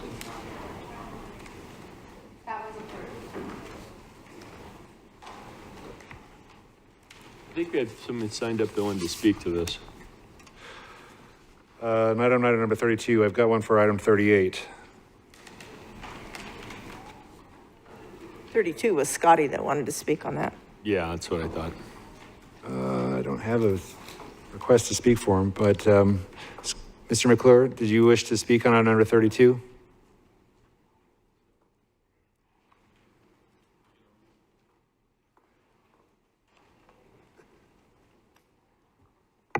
Yeah, I kind of did in my 3 minutes. These bells and whistles that you guys keep spending by procurement is just ridiculous. We're hauling a dog from a house, we're picking him on the street and taking him to the pound. Why does he need to get a limousine ride? You know, it's just, you guys keep these fire trucks coming with bells and whistles, you know, it's $1 million for fire trucks nowadays. That doesn't include the transport from Ohio or wherever they're doing. This is just, this was on the agenda last week and you couldn't make up your mind about the chassis size or whatever is why this is still here again. Has this been solved? Or do we need to have a 20 animal bed shelter doors or whatever to go get one dog?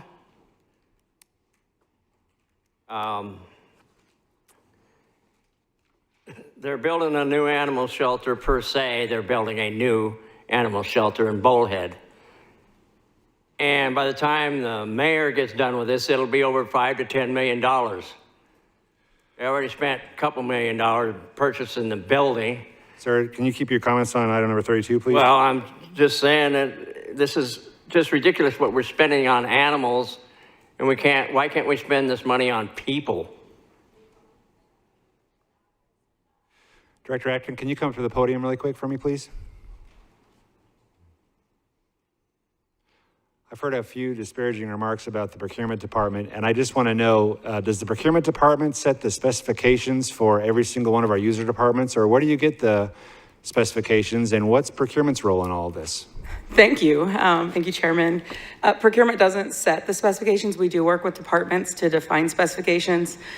Unfortunately, procurement gets blamed for a lot of things where we're making purchases, but we're making purchases based on approved budgets and based on department needs. I'm not deciding which vehicles we buy. I'm just working with the department to help them achieve their mission.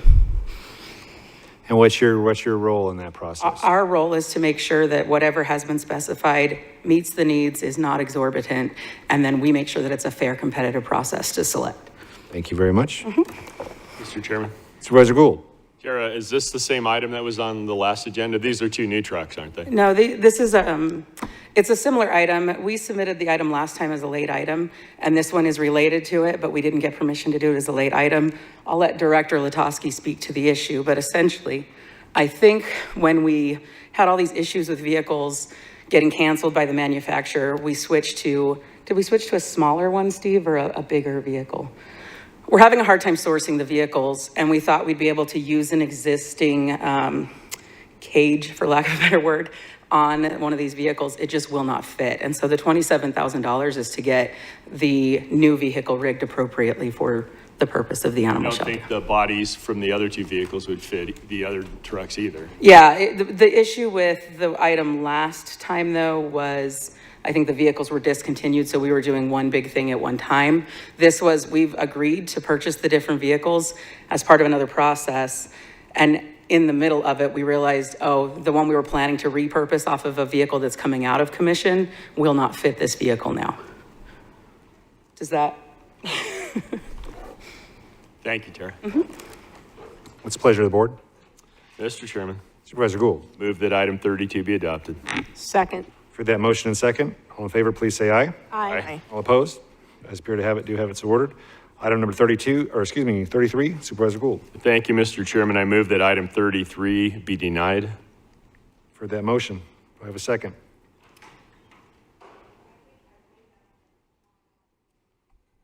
Do I have a second?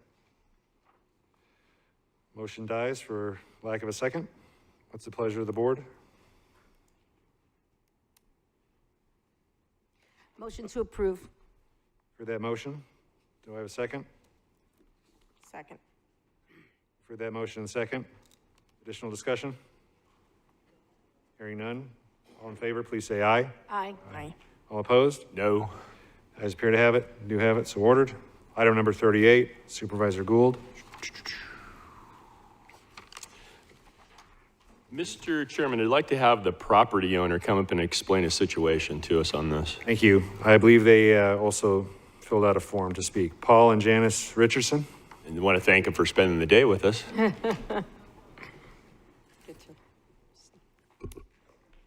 learned a lot today. Very interesting. Bear with me, this is that's something I'm not used to doing, but anyway, we purchased this property back in 2018 and tried to get a survey of the property. They found one marker but couldn't find any of the other ones, and so I took it upon myself and assumed a few things that I probably shouldn't have, but I drew up my property off of that one marker and assumed that my property line followed the top of a bank for a wash on to the west of my property, and so I figured that it also followed the top of the bank on the south of my property. Anyway, that's how I've drawn up all my property, and in the process of I've got a permit to build a shop, which I got the permit and it was inspected, finalized, and so I just took it that. Again, assumed that my drawings were correct of what my property was. And then the housing company that we bought the house from, they got the permit for my house, put it on our property. Again, it was finalized, everything was accepted, it's fine. Now we've decided we wanted to put a pool on the front of our property. And the pool company ordered the blue stakes, they came out, water company marked where the water line was.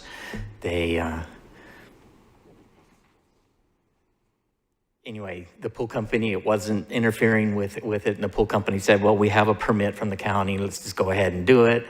So they dug the pool, did all the rebar, did all the plumbing for the pool and everything, and called for the first inspection, and it was denied because they wanted a more permanent survey.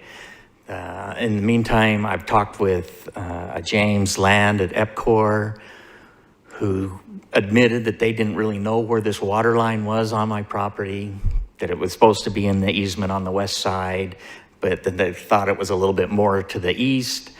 And so anyway, after they'd dug the pool, put in the rebar, called for the inspection. Then the water company came out, ran a chase wire, I guess in the line to determine for sure where the water line was. It ended up being clear to the east side, going right through the middle of the pool, crossing my property from the drainage, the front drainage, across my property and into the easement. It was actually EPCOR that suggested I go through this process to get it abandoned because this water line is a bypass line. It's not one that they use. They only use it for when they're servicing, and they didn't have a problem of moving the water line, but I needed to, I needed to get an abandonment for the drainage right away on the south side of my property and an extinguishment of the easement on a portion of the west side of my property. And that's where I am, and I filed for all this back in April. Been calling every month, trying to find out where are we in the situation, what's the deal. EPCOR's talked with me that it's illegal, they can't give me any written letter or anything guaranteeing that they're gonna move the water until it comes out of legal. So I don't have anything on there, so I was just informed last week that they recommended denial of this because of the water line and because of the flood control having a problem with access to be able to maintain this slope on my deal. So I instantly called Pioneer. Well, no, first I called flood control and said, what is your issue? I don't understand this. And they said that they needed to get behind the bank to be able to maintain or do something like this, and I kept asking him, like, explain to me how you're gonna get behind this bank. It's a bank, it goes up to my property. But anyway, he told me that the only chance I had was if I would sign a document releasing the county for liability on the slope, which I said, okay, I have no problem with that, I'll do that. I made an appointment for the next day. Went in and sat down with them and was told they changed their mind, that they did not think that they did not want to release their right to be able to put equipment on top of that slope. So then I called Pioneer Earth Movers, who is a company that would probably be hired to do this work, and asked them to come out, please tell me what you would do and what you need. And they said there was absolutely no reason to ever get on top of the slope, that if there ever was any repairs needed, they would do it from the base of the slope and on the face of the slope. But in the meantime, I also had them give me an estimate, and you have a copy of the letter from them saying that it's never been touched in the 50 years that it's been there. It's sound, it really doesn't need anything, but cosmetically it's kind of ugly, so I kind of wanted to redo it and re-spray the face of the slope just for cosmetic reasons, but that, yeah, this affects nobody but me.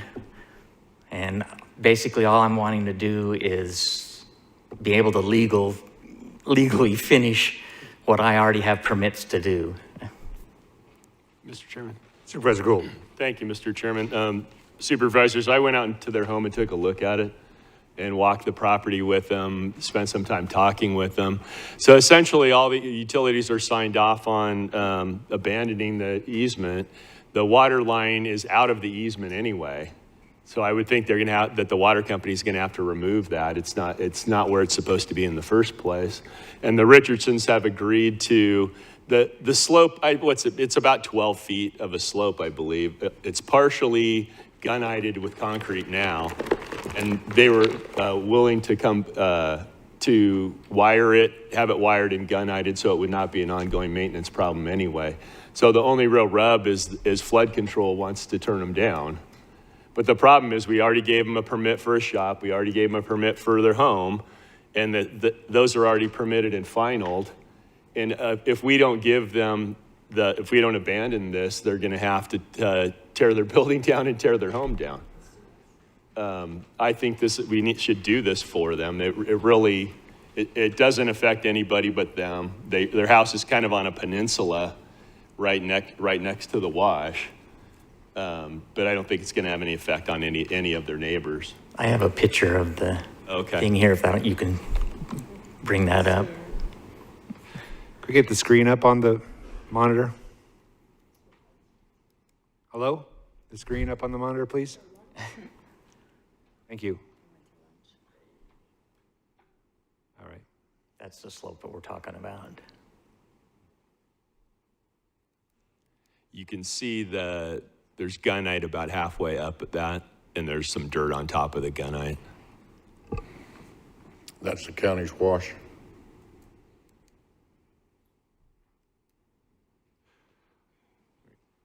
Up to about where the wall is, I believe, or slightly. Director Walsh, you want to come up really quick?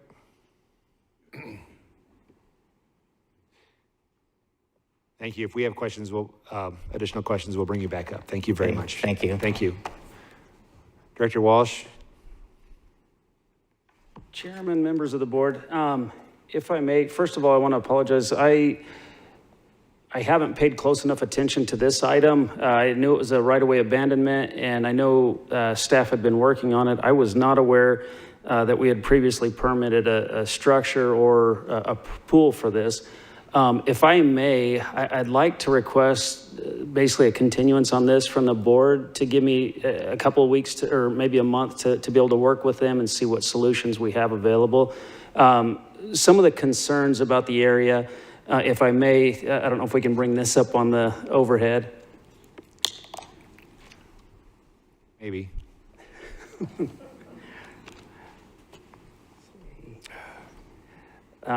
The property is located right in the middle of some significant drainage areas, this being the property right here. So there are some significant concerns with the wash coming down here and this wash coming here. If there were issues with that existing embankment, there's possibility of that water not turning and coming into this wash and rather continuing down this way. So I would, and again, I apologize for not engaging as much as I should have on this specific item, but if I may, I'd really like to look at this in more detail and be able to help find a solution with the applicant here. I don't understand how we got to this point.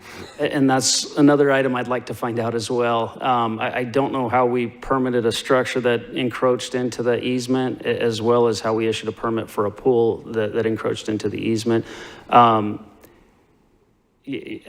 I don't have an answer for you on that. I really would like to look into that and find out. The property owner, they also said something about the possibility of a waiver. I believe indemnifying the county. Is that? Yes, Chairman Leinfelter, I believe staff in this looked at the possibility of if they indemnified the county or gave us, basically held the county harmless should anything occur because of this, that they would take that responsibility. However, looking at it, I think there's problems with that in that if something were to happen, it may not just be them that would be harmed by the damage. If that embankment were to be compromised, there's a possibility that other properties downstream could be damaged. And I don't know that, I mean, we'd have a waiver from them that they wouldn't come after the county, but I don't know about how that would hold up as far as downstream properties. Thank you. Questions for Director Walsh? I think the property owner was signaling me. Did you want to speak again, sir? Mr. Richardson?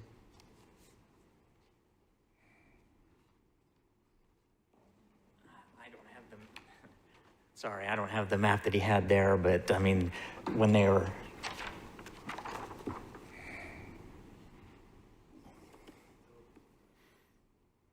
Anyway, yes, this is our piece of property, and as you can see, it is in line here, and the only way that it could affect anybody downstream is if this bank here was destroyed or something. I don't understand how this would make no difference whether my property is here or not as to how it's going to affect anybody downstream. Just looking at the way the flow is and that I'm actually below the level of this bank. Mr. Chairman. Manager Elters. Thank you, Mr. Chairman and board members. Clearly, this crosses the area between two departments. Public Works normally handles right-of-way and right-of-way abandonment, and in this case, the flood control district. given the size of this drainage channel and the implications should something go wrong, I urge the board to give staff some time to go look at it further, work with property owners, and see if there is an amicable solution that addresses their needs and not compromises or undermines the drainage channels in this area and potentially impact other property owners as well. Thank you. Thank you, Manager. Mr. Richardson, the Development Services Director, when he was at the podium, he requested time to work with Public Works and also yourself. I know you've been through a prolonged process already. Is that something that you're amenable to? Of course, all along I've wanted to talk to somebody to sort this out. That's all I wanted to get the answer to that. What's the pleasure of the board? Mr. Chairman. Supervisor Gould. I move that we continue this to the next board meeting. Second. For that motion, second. Any additional discussion? Mr. Chair. Supervisor Johnson. They said they needed 30 days. Supervisor Gould, well, that quick enough time? We're looking at 2 weeks. Director Walsh. 30 would be preferable, but I will work with 2 weeks. Mr. Chairman.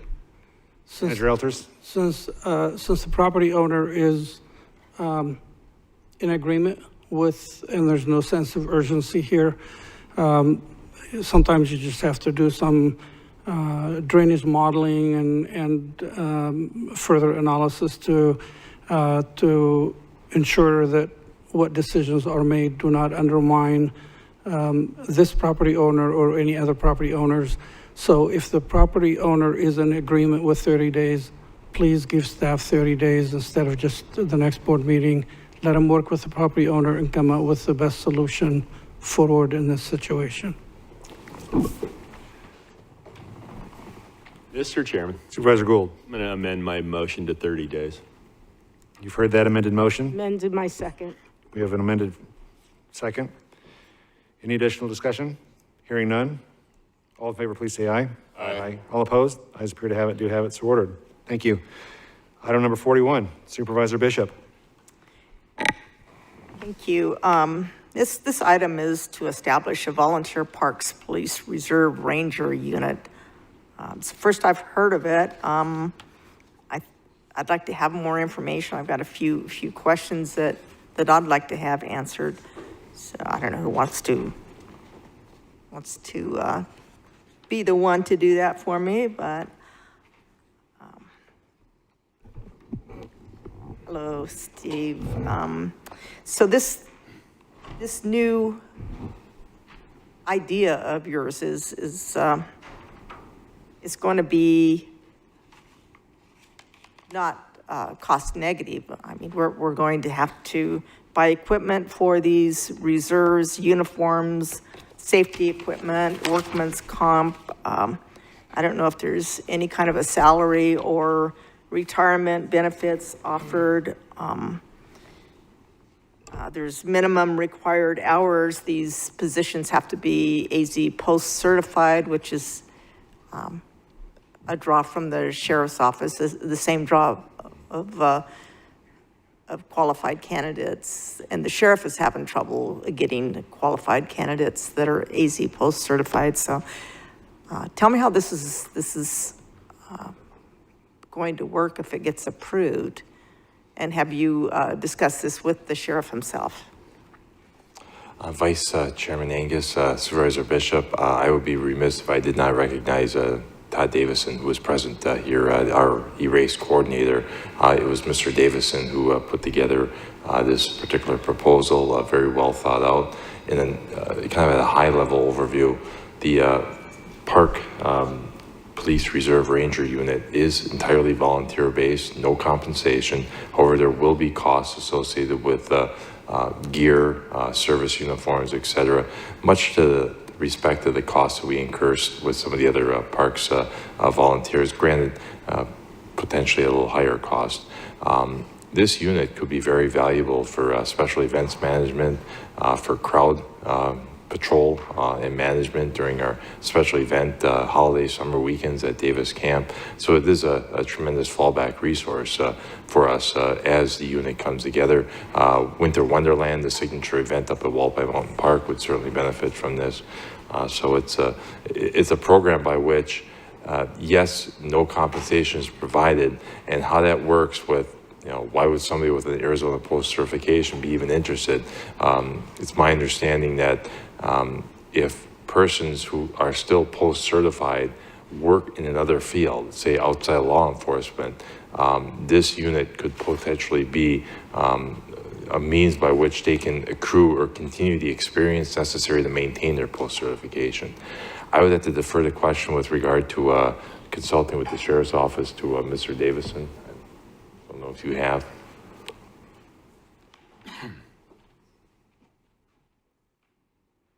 Good afternoon, Board Chairman. So with regards to the Sheriff's Office, I did contact them to get more information because they do have their own posse group. And although I understand theirs isn't necessarily thriving at the moment, our idea is slightly different in the plan that they have with their posse, or I'm sorry, in their reserve rangers. Their reserve people are basically being utilized all over the place for the Sheriff's Office. Ours are going to be more specifically utilized for our special events. And so our plan with these people would be for them to basically give us the hours that we need from them by doing backup or special help during holiday weekends at Davis Camp, fairgrounds, special events like the fair, things like that. As far as us having the people to do it, that's part of the reason why I moved forward with this project. It's because we do have a few individuals that are interested in joining this program. So that would give us a chance to utilize more law enforcement without incurring the cost of having full-time law enforcement that essentially we wouldn't need for the time in between these bigger events.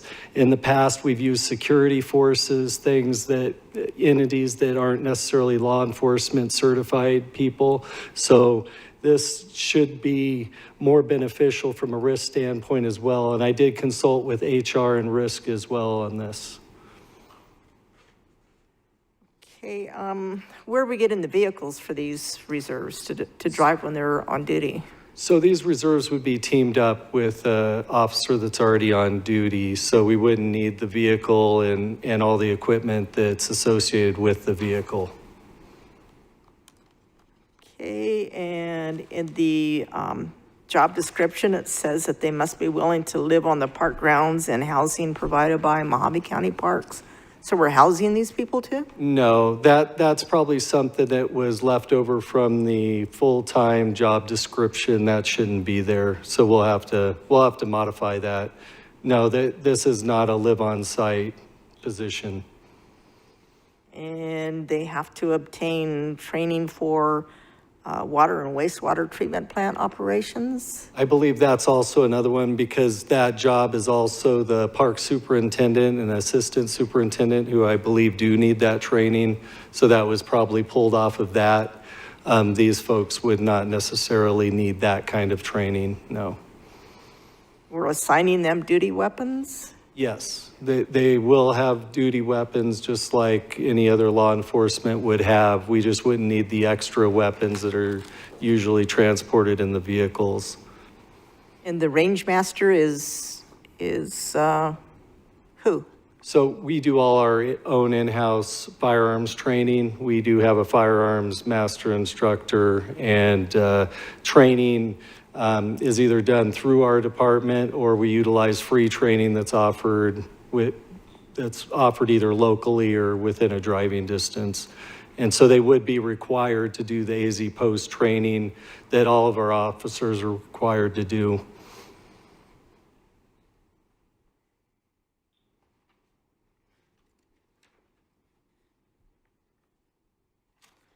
Okay, and then certified officers have to keep up with their required minimum amount of training for continuing training and proficiency. So we're providing that to them as well on the county dime? That's correct. The cost is pretty minimal because firearms training is done in-house, so we'd have the cost of the ammo to shoot in the case of firearms instructing. The continued education, a lot of times that's free, so it would just be possibly the gas if we were driving, had to drive to another place to do that training. And usually when we do that, we have more than one officer going together to save money on the gas, which is essentially all we'd have to spend on that training. And now they're only requiring continued education. The proficiency's been dropped by AZ Post. And you have how many people interested in this position should it get approved? Yeah, I believe right now we had 3 that were interested. I don't know that all 3 are still available. When we started this process, that's what we had who were interested. So hopefully we'll have at least a couple out of those 3 that still need this AZ Post required position. Thank you. Other discussion? Sir, just 2 questions to you both. These position descriptions, I'm sure HR department has been involved with getting those approved and all that good stuff. Is that correct? Yes, sir. Okay, and then what's the total impact on the general fund? There is no impact on the general fund. Okay. We're not funded that way. All right, just wanted to get it on the record. Thanks. What's the pleasure of the board? Supervisor Angus, Motion to approve item 41, is that it? you've heard that motion. Do I have a second? Second. You've heard that motion and second. Any additional discussion? Hearing none, all in favor, please say aye. Aye. All opposed? Aye. Ayes appear to have it. Do have it, so ordered. Item number 57. Item number 57 is a public hearing. I'm going to open the public hearing on item number 57. We have no one signed up to speak. Is there anyone in the audience that would wish to speak on item number 57? Seeing none, I'm going to close the public hearing on item number 57. What's the pleasure of the board? Motion to approve. Thank you for that motion. Do I have a second? Second. For that motion and second, any additional discussion? Hearing none, all in favor, please say aye. Aye. Aye. All opposed? Ayes appear to have it, do have it, so ordered. Item number 59 is a public hearing. I'm going to open the public hearing on item number 59. We have no one signed up to speak. Earlier, I gave the wrong item number. This is my parcel. So if there's any questions, then I'm here to answer. Since you're at the podium and this is a public hearing, go ahead and Linda take your Linda 3 minutes Douglas. if you want to. State your name. Linda Douglas Okay, can you speak into the microphone? in Hackberry, Arizona. And this is like my retirement parcel that I'm selling. And there have been concerns about water that I've heard all day long. And it has a very good well on it that I put on it on purpose to make sure that I could say that the property has water. It has power available, and it has road access. We're in a CCNR. Everything complies with the CCNR in Spring Valley Ranches. So that's about the whole shebang. All right, thank you. Thank you. Is there anyone else wishing to speak on item number 59? Hearing none, I'm going to close the public hearing on item number 59. The P&Z Commission recommended approval by unanimous vote. What's the pleasure of the board? Motion to approve. You've heard that motion. Do I have a second? Second. You've heard that motion and second. Any additional discussion? Hearing none. All in favor, please say aye. Aye. All opposed? Ayes appear to have it. Do have it. So ordered. Item number 60 is a public hearing. I'm going to open the public hearing on item number 60. Is there anyone in the audience wishing to speak on item number 60? Seeing none, I'm going to close the public hearing on item number 60. What's the pleasure of the board? Motion to approve. Thank you. You've heard that motion in the second. Any additional discussion? Hearing none. All in favor, please say aye. Aye. All opposed? Ayes appear to have it. Do have it. So ordered. Chairman Lingenfelter. Supervisor Bishop. I was just notified by a constituent that I promised to read a letter into the record on public hearing item number 61. So I'd like to ask the county attorney if there's a way that I could read that into the record after the approval has already been done. Excuse me. Chairman Lingenfelter, Supervisor Bishop, because we continue that item to the next meeting, I would recommend that you hold and read that letter into the record at the next meeting when we bring it back for the vote, since it's already been voted and moved on. So I could do that, but I don't think reading the letter would change the outcome of the vote or anything. And it's really important that this get on the record for this gentleman. So is that permissible? I don't believe so because we've already completed the item. But like I said, for the next meeting, when the vote is up, then it would be certainly permissible then. Okay, so just for the record, Mr. Stephen Epson, his letter will be read at the continuation of this, and I do apologize to him. Thank you. Thank you. That brings us to item number 62. We do have one member of the public wishing to speak on item number 62. Mr. Scotty McClure.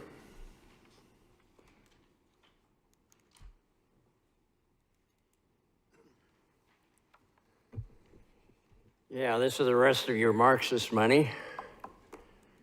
Might as well spend it down there on one of the most important roads.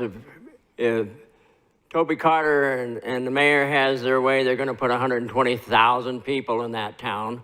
Oh, and by the way, we have the water for 120,000 people. Kingman sold us some of their rights a few years back. But we have enough water for 120,000 people allotted to us off of that river. I know a lot of us are going to be taking that road, and you already have some places that you're going to continue on up to Corwin Road. I don't know when you guys are going to start these projects. When is it going to start? And Hildy, I'm asking you maybe if you could go to the meeting or get this on the agenda, that we know about the cost overruns at the libraries and all these other buildings. Would you ask Bullhead to... Sir, if I could ask you to keep your comments on this agenda item. Well, I'm asking for some money from Bullhead. It's not agendized. It gets a cost overrun. We did that over there in Nevada on that bridge to nowhere. We had to pay them $4 million. This is about a roadway, sir. So if you could just focus on ask this. them if they, in case we run into an overcost, so we don't come 1 mile short. Thank you. What's the pleasure of the board? Mr. Chairman. Supervisor Gould. Move that item 62 be adopted.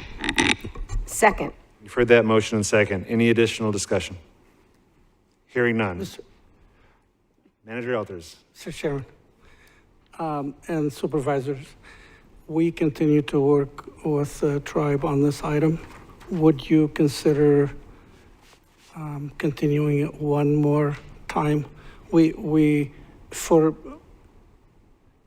believe it's best for the board consideration to have a response, and we're working through that. So I know we're asking for your indulgence, but it's probably in the best interest of everybody's. If that's in the cards, we would appreciate it. Just one more time. We're working through it, and we think it would be best if we can get you an answer before you act on it. Thank you, Manager Elters. We do have a motion and a second on the floor. Mr. Chairman. Supervisor Gould. County Manager, how much of a continuance do you need?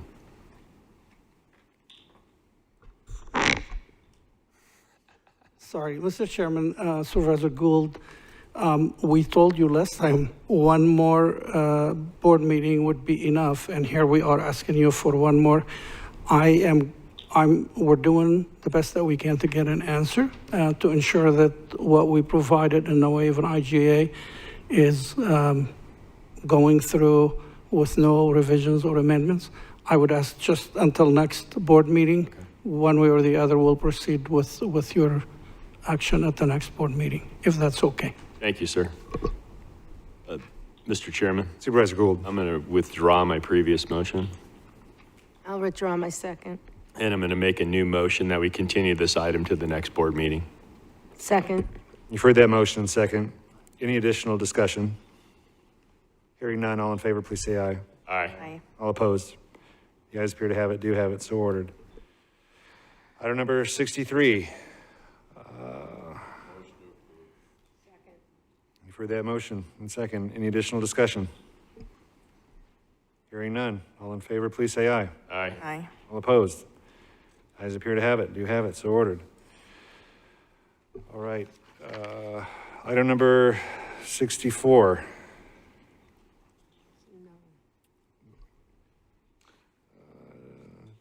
No, it's no action on that item.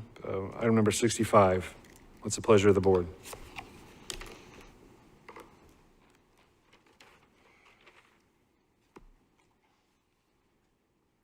Mr. Chairman, Supervisor Gould. move that item 65 be adopted. Heard that motion. And second, additional discussion? Manager Elters, Yes. you had something to say? No, Mr. Chairman, other than this follows the update that the board received this morning. We continue to work with this law firm in conjunction with the other two counties and the city of Yuma. And just for the record, La Paz County reached their limit. However, both Yuma and Yuma County continue to contribute to the cost of this litigation. We attempted to work with the law firm to assess what's needed. We understand the impact of this ask, but we're just proceeding with the directive of the board to litigate this matter. So we believe this is the most prudent request at this time. Thank you. Thank you, Manager. I would also say, if you were ever going to fight a lawsuit, this would be the one to fight. This, again, is trying to protect all of our Colorado River City communities from what ADWR Director Tom Bashansky himself called the potential slow death of the Colorado River communities by 1,000 small water cuts or transfers. So this one, everybody agrees that it's precedent-setting in nature. It sets a model for other central Arizona communities and other hedge funds to just basically replicate what they're doing here. So I fully support this as well. Any additional discussion? Hearing none, all in favor, please say aye. Aye. All opposed? Ayes appear to have it, do have it, so ordered. Item number 66. I think Supervisor Johnson, do you want to say anything on this? I think we took a vote on that. All right, didn't think so. Item number 67. Oh, I make a motion. Second. I think we already approved it. Okay, you've got a motion and a second on item number 67 for executive session, right? Or is it 66, excuse me, okay. All in favor, please say aye on item number 66. Aye. All opposed? Ayes appear to have it, do have it, so ordered. Now brings us to item number 67. Motion for executive session. So moved. All in favor, please say aye. Aye. Aye.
Come back out of recess. Supervisor Johnson? Make a motion to appoint 3 people to the Golden Valley Domestic Water District. I think we're a little past that one, Supervisor. Mr. Chairman, I make a motion to continue this meeting till, continue this item till the next meeting. You've heard that motion? Second. For that motion, second. Any additional discussion? Hearing none, all in favor, please say aye. Aye. All opposed? Ayes appear to have it, do have it, so ordered. We are adjourned.